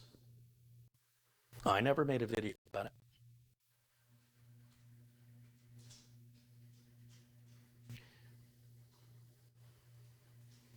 David says, if I was him, I would do my own build video just to clear the air. Solo says, have him build one on your show. Stealthmoon says, agreed. I salute the person who makes a video and puts it out there. Gary says, do you know why he did it? I don't know. I mean, I can't speak for him. Like, maybe he went to the boss and said, I got an idea. Well, let's make a build video. I know how to do it. Maybe he instigated it. I don't know. I don't know. I would very much like to talk with that gentleman. I'd very much like to get to know him better. I think people have demonized a very nice young man who did his best. And the circumstances we don't know. And we won't know until he tells us. It's all speculation. But I'm afraid he was beaten up so badly that the likelihood of getting him to agree, not thinking it's some kind of trick to further beat on him, is going to be a very difficult challenge. But maybe I'll, reach out, because the worst he can say is no, right? I can at least try.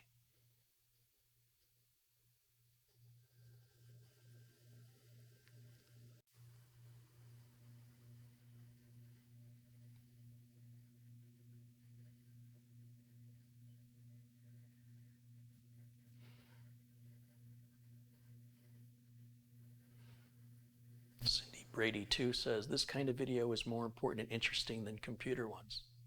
I'm glad you see it that way, Cindy, because that's the way I see it. Anybody can put a cooler on. Anybody can do the test. There might be videos out there that have already done this test. Oh, in fact, there is. As a matter of fact, if you go on YouTube, if you want to see what I was supposed to do, if you just YouTube search the SE-234-ARGB, there's a British gentleman who shows the install and runs the test, and he did a really good job. He certainly deserves more views. I will get to it. But I do feel like this is a little bit more important.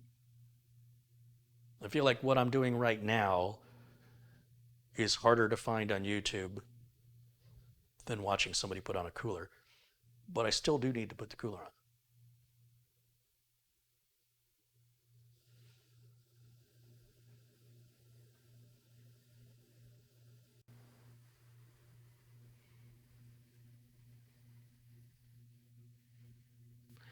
Mark says, I think all of us in the community would support him if you invited him on.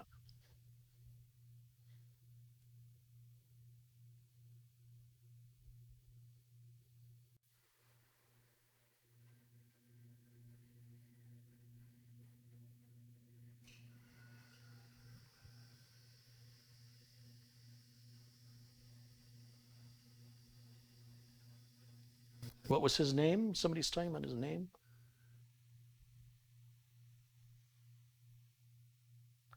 Plumber guy says, living for mistakes is called living life.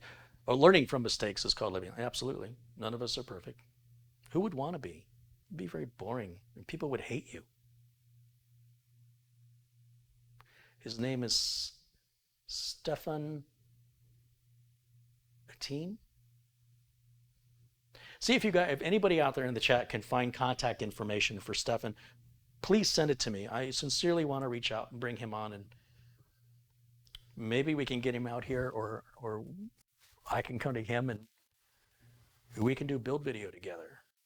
I'm telling you, I get a sense that that is a super nice guy and is probably a lot smarter than what was shown in the video. And I bet there were circumstances at play that we don't know anything about. I just don't know his willingness, and I don't know that he might think that he's being tricked, because the internet can be a very mean place.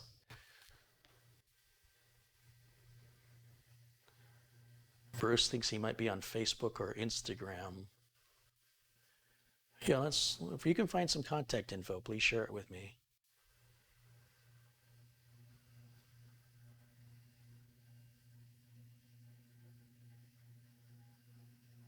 Bruce says, fortunately, the internet forgets fast.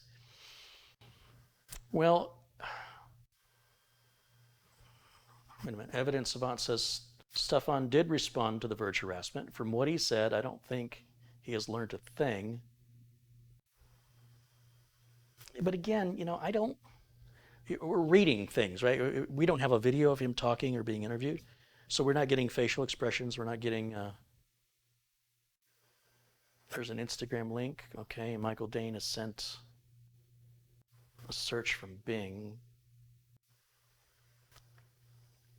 I think as long as if somebody feels like they're being attacked, they're going to respond in a defensive way, right? So if the way he's responding is from accusational type questions, then I would expect that kind of a response, right? But if he's sincerely being talked to, being asked sincere questions, I think he'll respond sincerely.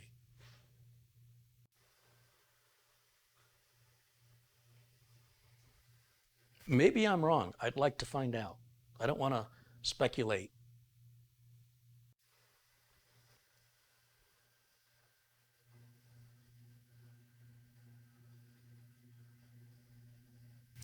Jitesh says, yes, bring him on to the show and encourage him to build a system again if he's up to it and possibly guide him. I got a feeling he's not going to need any guidance. I suspect that he researched it to figure out if he was wrong, and I think he knows. I'm sure he went back and started watching some videos from all the big content creators, and I'm sure he saw consistency in the information. I suspect he knows.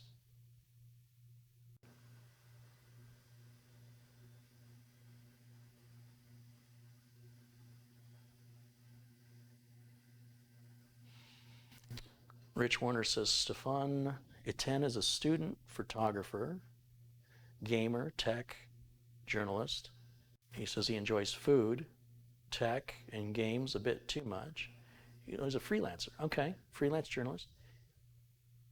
Steph at laptopmemo.com, former TC, wonder what TC stands for Verge CNN. Yeah, I think the Verge is a part of CNN. Carey, would you test a Mugen 5 on a 9900K?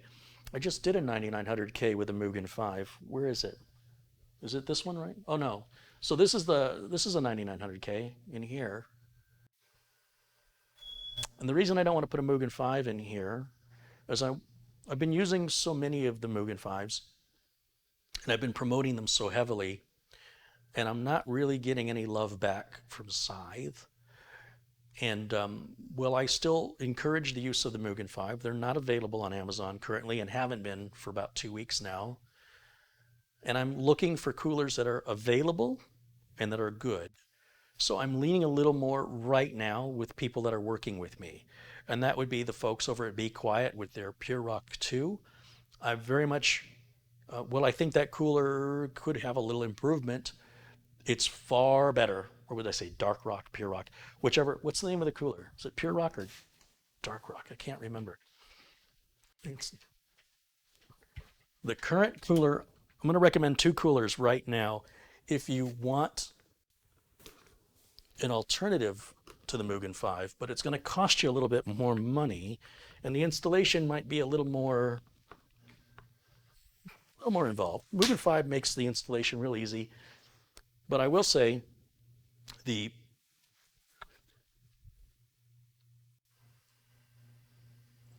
and just so we're clear, Be Quiet sent me the Pure Rock 2 to test it. They said, here, take it.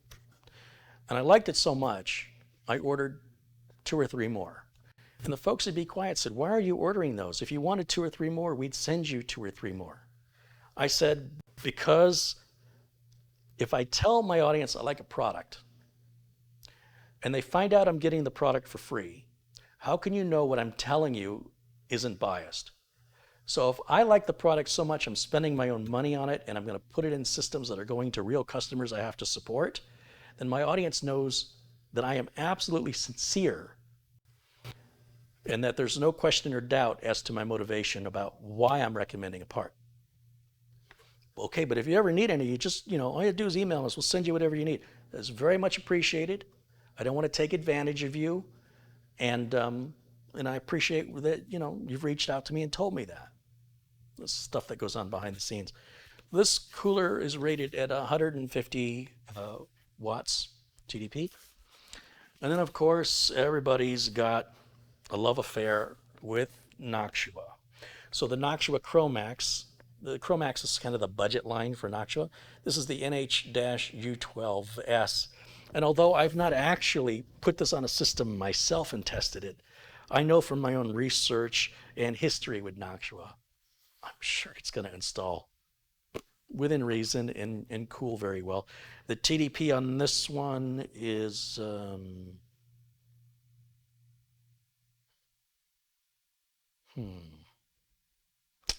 what is the TDP? So I think the TDP on a 9900K is 125 watts. So the Dark Rock 2 at 150 just barely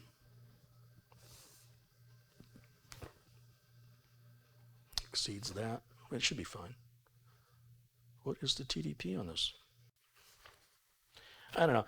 I'm not one to really look at stuff like that, and I'm kind of pressured to do it. I really just want to put the cooler on and see how it works. I don't care how it's supposed to work. I don't care what other people have done. I care how it works for me. Was it easy for me to install? Was it available, in stock, affordable? And ultimately, is it quiet? Does it perform well? Does it look good?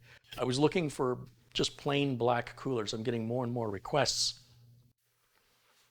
to get away from, having a black Corsair 200R, black motherboard, black fans, and then a big chrome cooler. Now, Scythe also makes a black version. I believe they make a black version of the Mugen 5. Cooler Master makes the black version of the Hyper 212 Evo, which I installed on the B450 Be Quiet case back there, which works really, really well. Installation's still a little wonky. It is Cooler Master. But once you get it on there, how often are you going to take it off and put it on anyway? Once you get past that, it's a good cooler. And it's affordable.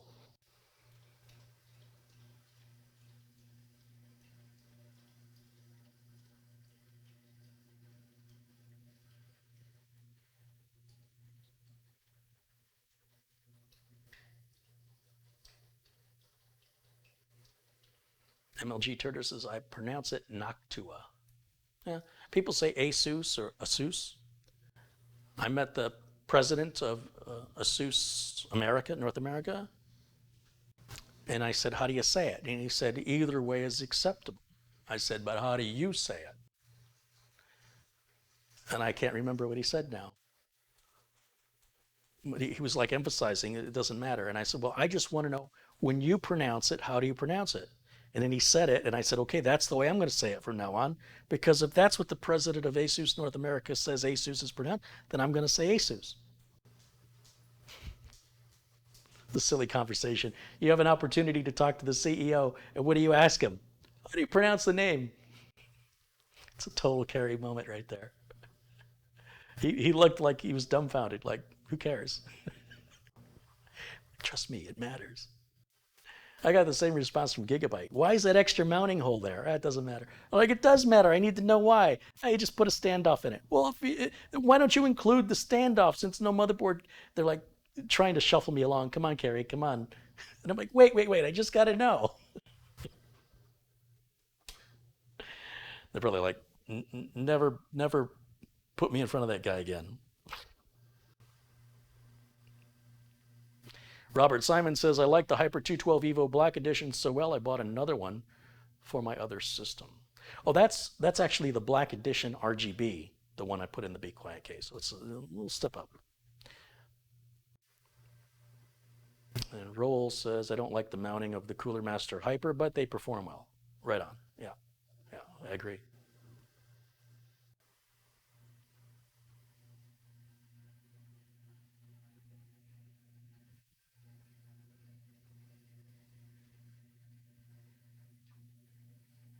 The instructions on the Noctua NHU12S Chromax Black were very detailed and easy to understand.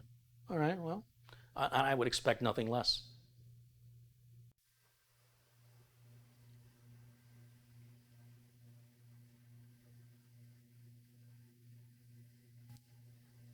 Toonami20 says, I love watching your content. Well, thank you. Noctua D15S or D15 are good, although a bit pricier than a Mugen 5.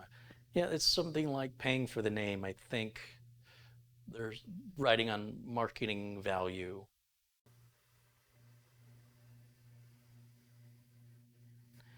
Roel says, here in the Netherlands, the Mugen 5 is available almost every web shop available. So I've been ordering mostly from Amazon, and the Mugen 5 has been out of stock there for some time. And I know they're having some distribution problems during the pandemic. Not so much a manufacturing problem as I understand, so much as a distribution. And so when I make these videos here and I expect people to want to follow along, it's no good if you can't get the part, no matter what the price is, if you can't get it. No matter how good or easy it is to install, how quiet it is, or even how good it looks. If you're trying to get a build done, and we don't know when they're going to be in stock again, do you postpone your build indefinitely, or can we move to some other options? Are there other coolers worth installing besides the Mugen 5? And so that's what I'm asking myself, right? Am I resting on my laurels? And without Scythe working with me, they're getting all the benefit. Maybe the reason it's sold out is partially due to my videos encouraging the sale of the product when I'm not benefiting.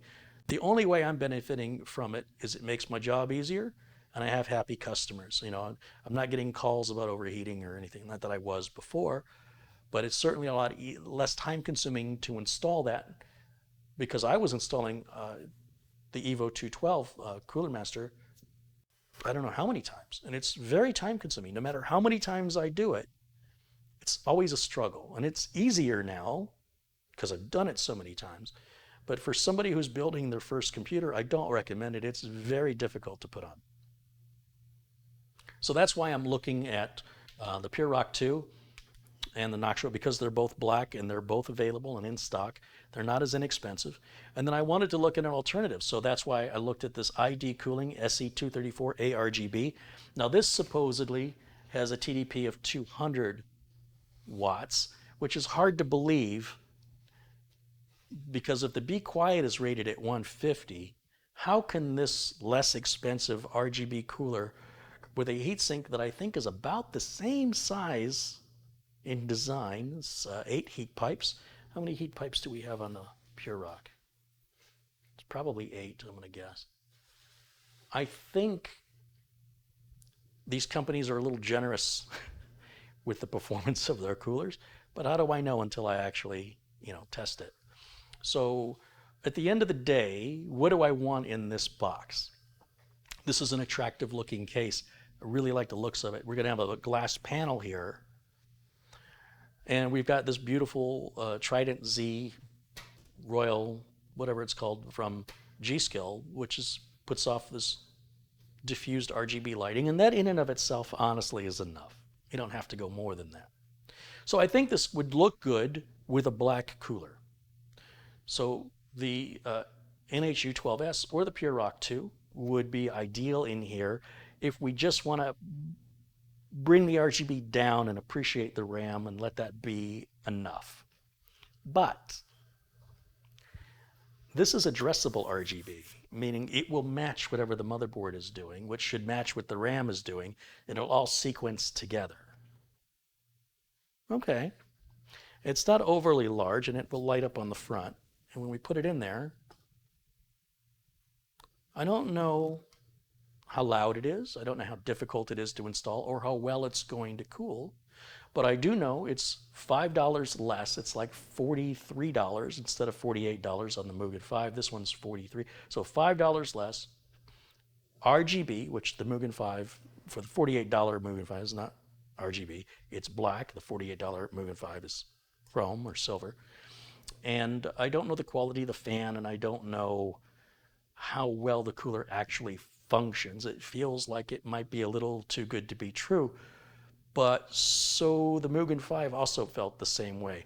The first time I saw the Scythe cooler, I said, well, never heard of them. Let's give them a shot. But I honestly, in my head, I said, this isn't going to be good. It was good. Obviously, it was really good. It was a great value. But again, if they're not in stock and you can't buy them, and I'm referring to just being in the USA, I realize, I do have viewers all over the world, but the majority of my audience is in the USA.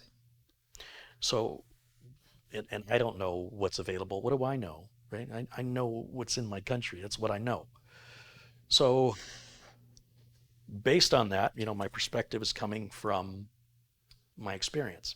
And so, I was sort of just doing a random cooler search on Amazon to see what would come up. And I just started scrolling page after page and looking at what was available, and I saw stuff I never saw before. And one was that round cooler that obviously it's a showpiece. It's not really so much of a cooler as it is light for a low end, i3 or i5 CPU, in my opinion. And then I saw this one, and there's another one like this that was from the same company, and I was debating which one to install here. And I've got it back here. Where is it? Yeah, the H120. Oh no, this is not the same company. Didn't I have one? I'm confused. This is from Alzai, and it reminds me of this cooler with 2 fans. Again, a company I never heard of. It's sRGB, and it's got dual fans on it, which I don't think I really want dual fans in here. It's a relatively small area, and I'm afraid of bumping up against the RAM or even detracting from the view of the RAM. And TDP.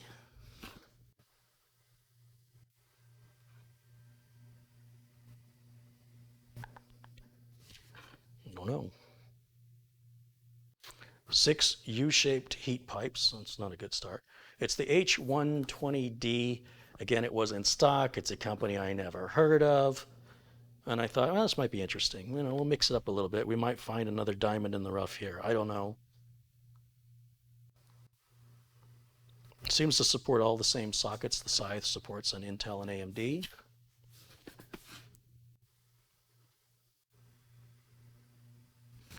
But it kind of, it looked very similar.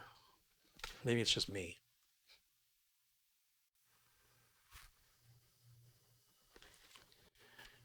But the reason I didn't bring this one out is because it's dual fan. And obviously you don't have to put both fans on. But if I'm paying for it, I'm using it. And I don't think it's what I want in this rig. And I feel like, well, I already know I'll be happy with either of these 2 coolers in this rig. They will cool it. I know they will. They'll be quiet, and they won't be overly difficult to install. I already know that. So that's why I'm not using them yet, because I don't know anything about this. And I'm very curious, because I can always take it back off. One of the benefits about building for fun is I get the opportunity to experiment and play where I would never do that with a customer system, because that's a quick way to go out of business. So that was my intent when I started today, was to get the cooler, to get the thermal compound cleaned off, get this cooler installed, run Prime 95 on it for 15 or 20 minutes, see how it performs, see, is it easy to install? Does it look good? Do we have any interference with anything? Does it cool? Does it keep the machine cool? And if so, if I'm happy with it, I'll keep it and I'll use these, because I already know what to expect from these. Or is it going to be too gaudy, too flashy, too loud? The gentleman who reviewed this compared it to a stock Wraith cooler, and of course it was quieter and performed better. What a shock. But I don't know how it's going to perform on a 9900K, which is obviously a more demanding processor.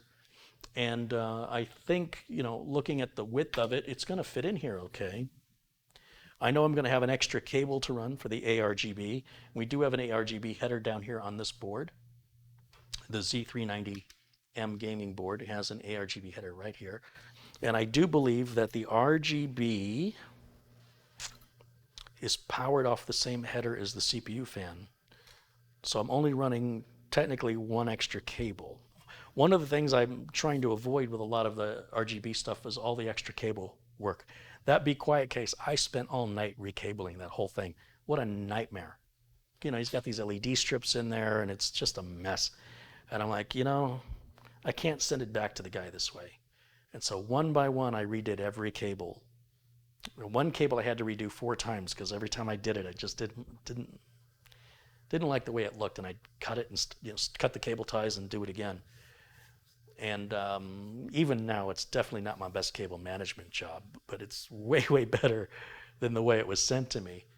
But so many more cables because of the RGB. And the RGB is not adding any performance. It's not adding any reliability. And it's making the build more complicated than it needs to be. Not to mention if you're going to load software to control it. It's just more stuff that has nothing to do with why you got a computer. You can buy a box of lights. You can buy a light bright. You can play with it all day. I made a video about that too, by the way. Are we making a light bright? Or are we making a computer? I mean, you can put hubcaps on your lawnmower. I don't know why you'd want to. You're not going to mow the lawn any better, any faster. Doesn't make the blades any sharper. You're not going to get better fuel mileage out of it. You're not going to get more efficiency or more reliability.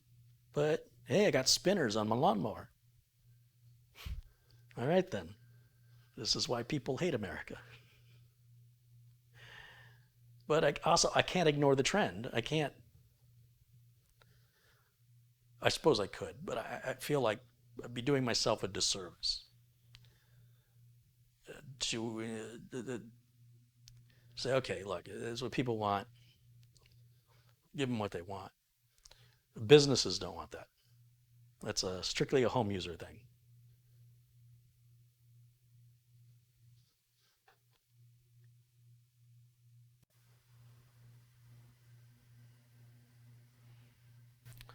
Fred Adcock says, what about 2004 defragging SSDs? Well, Fred, I covered that in the first 20 minutes of this video, which has now gone on for 3 hours and 46 minutes.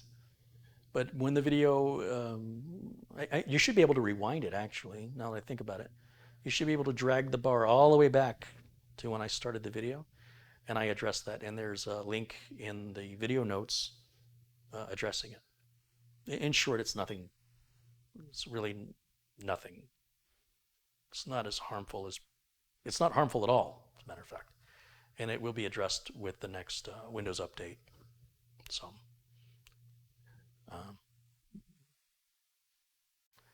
not a big deal. Nothing to worry about, nothing to change, nothing to concern yourself with. It's not going to hurt anything. It's never caused any damage to anybody's drive. It never will.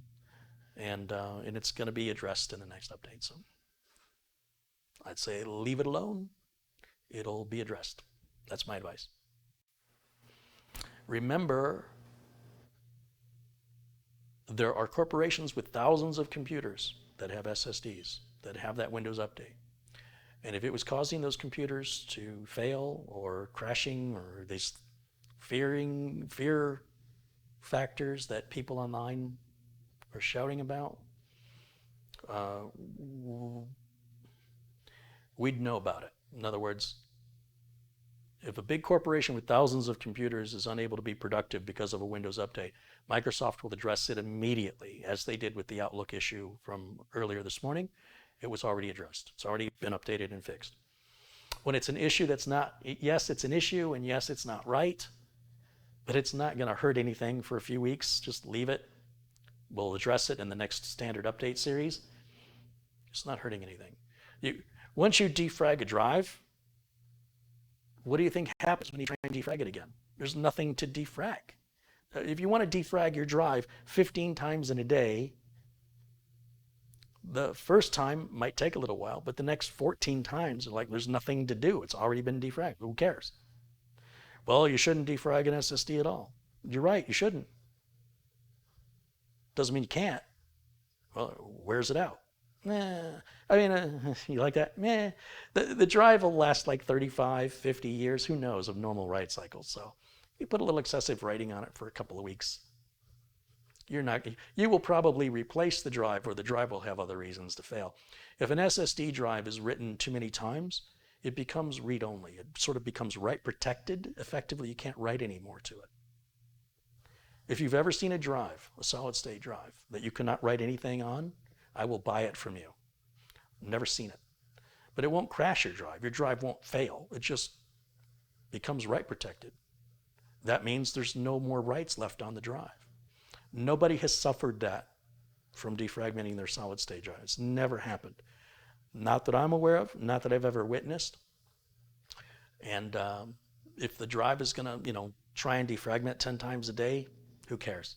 There's nothing left to defragment. So people are freaking out. They're not really thinking about it.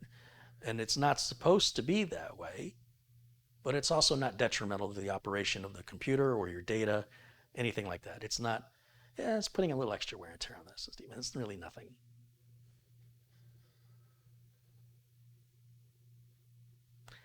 It's taking a molehill and turning it into a mountain is what it's doing. So effectively, I just repeated everything I talked about way back in the beginning.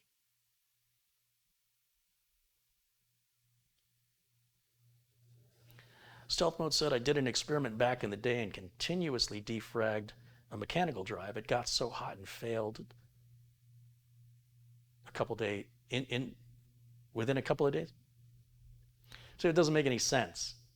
Once you defragment the drive, any further attempts to defragment, there's nothing left. It's not going to take data that's already defragmented and then defragment. There's nothing to defragment. You've already defragmented it.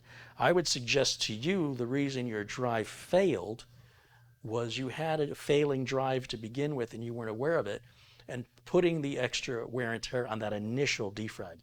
Right? The first one you do, if you haven't done it in a while, it's one of the most intense things you can ask a hard drive to do. That head's swinging back and forth and it's moving data back and forth, back and forth, back and forth. But then once it's done, any further defrags after that, there's not much left to defrag if you're doing it every day. So that shouldn't kill a drive because it's not really doing anything after the initial main defrag. If you haven't defragmented in weeks or months, that first defrag is going to take a while, and it's going to be intense work on the hard drive. But the hard drive should handle it just fine. It shouldn't cause it to overheat unless the drive is put into a poor case with poor air circulation, or you have a drive that was already failing and you just weren't aware of it, and that was sort of the death punch. You know what I mean? Because once you've done that defrag, any defrag you do after that, what's left to defragment? Do you think it just grabs all the defragmented drives, fragments them up, and then defrags them all again? It's not how defragment works. We know that, don't we?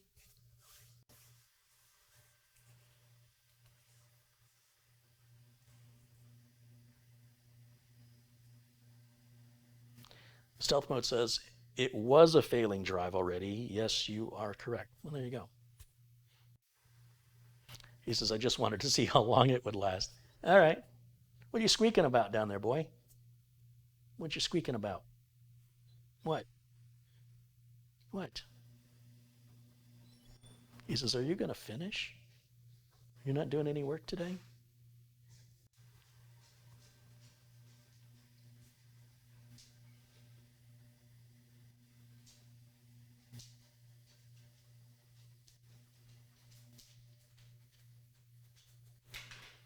I thought you are not supposed to defrag a solid state drive. This is true. You're not supposed to. You're also not supposed to drive faster than the speed limit. But many people do anyway and suffer no negative consequences as a result. They still arrive at their destination safely. You're not supposed to do a lot of things. It doesn't mean because you do them, there's going to be negative consequences as a result. You should not intentionally and purposefully defragment your solid state drive. But if you do, it doesn't mean anything bad is going to happen. I wouldn't make a habit out of it. You're not benefiting yourself. It's no benefit to you to do that. The fact that Windows is doing it automatically, you can turn it off, but you might forget to turn it back on when the update comes out that addresses it, and then you could suffer some performance issues. Maybe. So I just think you should leave it alone. You're worrying about, I guess what it comes down to is, if you're having a problem you need fixed, I'll be happy to help you with it. But if you're trying to avoid having a problem, then what you're asking me to do is help you create a problem. And I'm not interested in that. It's like, well, I heard you're not supposed to defragment a solid state drive, so I want to avoid damaging my solid state drive. So I'm going to go in and make changes to the Windows operating system to avoid damaging my drive, which ultimately ends up damaging my drive because I forgot to undo those changes after the patch came out. It's like somebody says, well, I heard getting the flu shot is getting people sick, so I'm not going to get the flu shot, and instead you get the flu. I can't get on board with this logic. It's technochondria. It's like a hypochondriac for technical issues. You're trying to solve problems you don't have, or you're trying to avoid, you're trying to be smarter than the, you're trying to say, if I do these things, I won't have this problem. No, you'll have different problems. They say parents who teach their kids not to make the same mistakes they made, end up having kids who make mistakes they didn't make. So if you have an actual problem you want to solve, I'm glad to help you with it as best I can. But if you're trying to avoid a problem that you don't have, I don't know how to help you. I don't know what to say. It's like, that's all you've got going on in your mind? There's not other issues that you can deal with? Like real, serious, real problems that actually are affecting you or your computer or your performance? Then leave it alone. Leave it alone.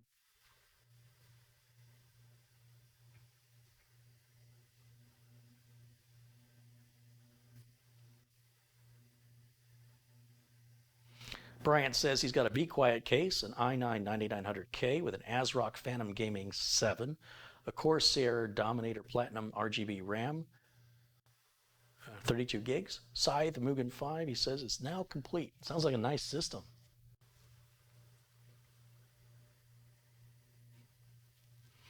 Sharon says you shouldn't overclock your CPU either.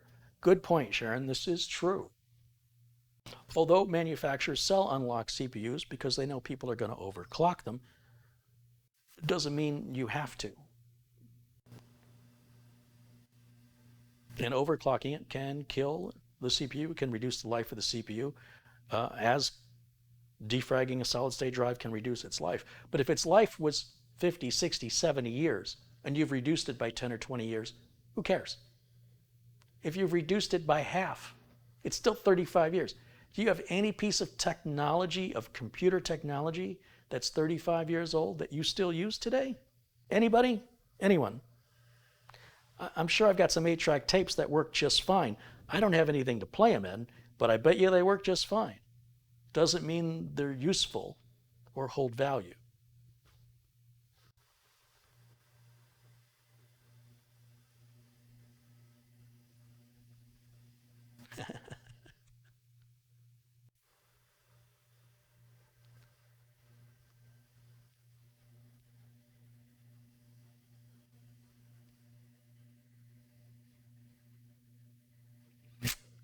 All right, well, I think we'll wrap this up at a nice clean 4 hours. We'll do a, a tech deals size video today.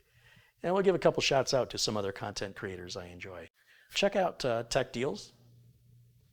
It's an enjoyable podcast. They just kind of wing it like I do. And Tech and Rogue over there, tell them I said hello. You guys, I'm sure, have all heard of JayzTwoCents. He's got a great video on why people still pick Intel CPUs over AMD CPUs with some very valid and factual points that I've stated here myself. I think Jay says it much more eloquently than I do. Be sure and, he's got a lot of content, but if you're interested, it's a great video that he did. I very much appreciate that he did that video and he did it so well. Trying to think of some other content creators I enjoy. Check out Bon Appetiti with a real Italian grandmother from Italy with the accent and everything, showing how to make real Italian food from scratch, old school, the way she was taught when she was a child. Doesn't get more authentic than that. And I haven't seen much from Eva in the City. She does some vlogging from England. It's sort of like me virtually traveling. It's not, this professional tourism video. She's walking through these places, showing you exactly what you would see. It's not designed to sell anything to you. It's just designed to share an experience. It almost feels like I'm there. So I enjoy watching her content when she makes videos, which lately hasn't been much. She's had a lot of, just kind of run through a little burnout, I think, but hopefully she'll come back and do some more content. It's the next best thing to traveling, as far as I'm concerned, is watching her videos. And then, who else do I like? Any 1980s music videos. Those are a good waste of time. Just start pulling up 1980s reaction videos and watch the youth of today listen to music like Duran Duran for the first time. Never heard it before. Um, and watch them react to it, which is fantastic. I love it. There's plenty of reaction videos, which is kind of funny that you watch a YouTube video, is a Rick and Morty quote. What do you know? You watch YouTube videos of people reacting to other YouTube videos. But if it's something that you're familiar with and you watch somebody, a younger person, has no context of what life was like in that time, and they're hearing it differently. You know what I mean? They're not hearing it the same way you heard it. And it's quite amusing to watch those. It's good, a lot of ways to waste your time on YouTube, that's for sure.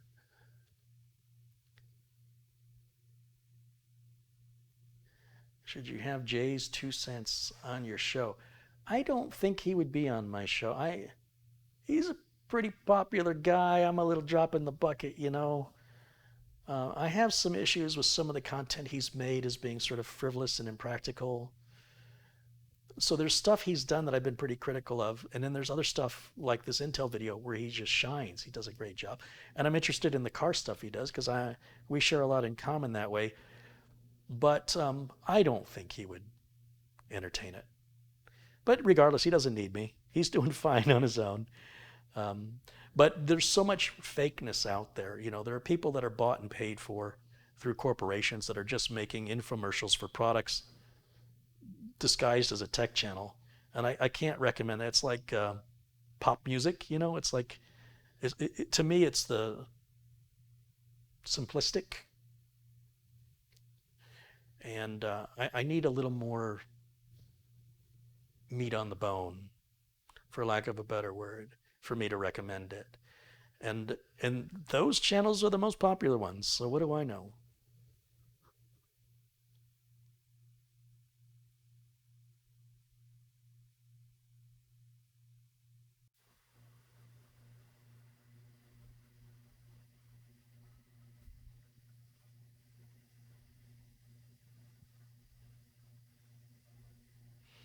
Ruel says, in the 80s, I was in my 20s, so I know that time very good. Yeah, I was a teenager then, so a lot of that music is with me for life. But I don't want to get into that right now. But just some other, if you're looking for some other YouTube content to check out after this, there's some ideas for you. And of course, links for everything I talked about are in the show notes below the video. All the parts that I used in this build are also in the show notes below the video. And a shout out once again over to the folks at RoboForm. Look for a sale from RoboForm to offer a bigger discount. Right now it's 30% off if you use the link provided in the show notes. If you wait till next week, I shouldn't even tell you this, but I want to look out for you. If you just hold off till next week, we'll get them to offer a bigger discount for a short period of time. So you want to save some money. If you don't know what RoboForm is, check it out. It's free to try.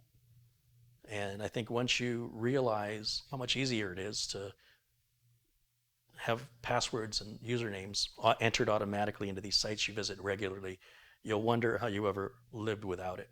And while there are other password managers that can accomplish that, none of them are sponsoring us. None of them are supporting us. Only RoboForm is. So for that reason and that reason alone, give them a fair shake. If you don't like it, you don't like it. But try it. And in return for that, they're offering you guys a discount. So with that, I appreciate all the contributions today. A shout out once again to Michael Dane, of course, who just contributed. Oh, that was from previous. David Austin with a $50 contribution. Very generous. Thank you, David. Joel Ramos, Bill Warner, twice. Jim Innes, twice. Kevin Arsenault, OG Gaming, Chris Keegan, Ryan Farmer, who's contributed 145 pounds today. Very kind, Ryan. Thank you. Adam Burdick, Scotro, Michael Dane again, Glenn's Music, and Red Dragon, as well as, again, Adam Burdick, Michael Martin, Peanut Butterfly, Michael Onconquo, Mike Yazzie, Michael Rio, Michel Rio. I'll try to say it right.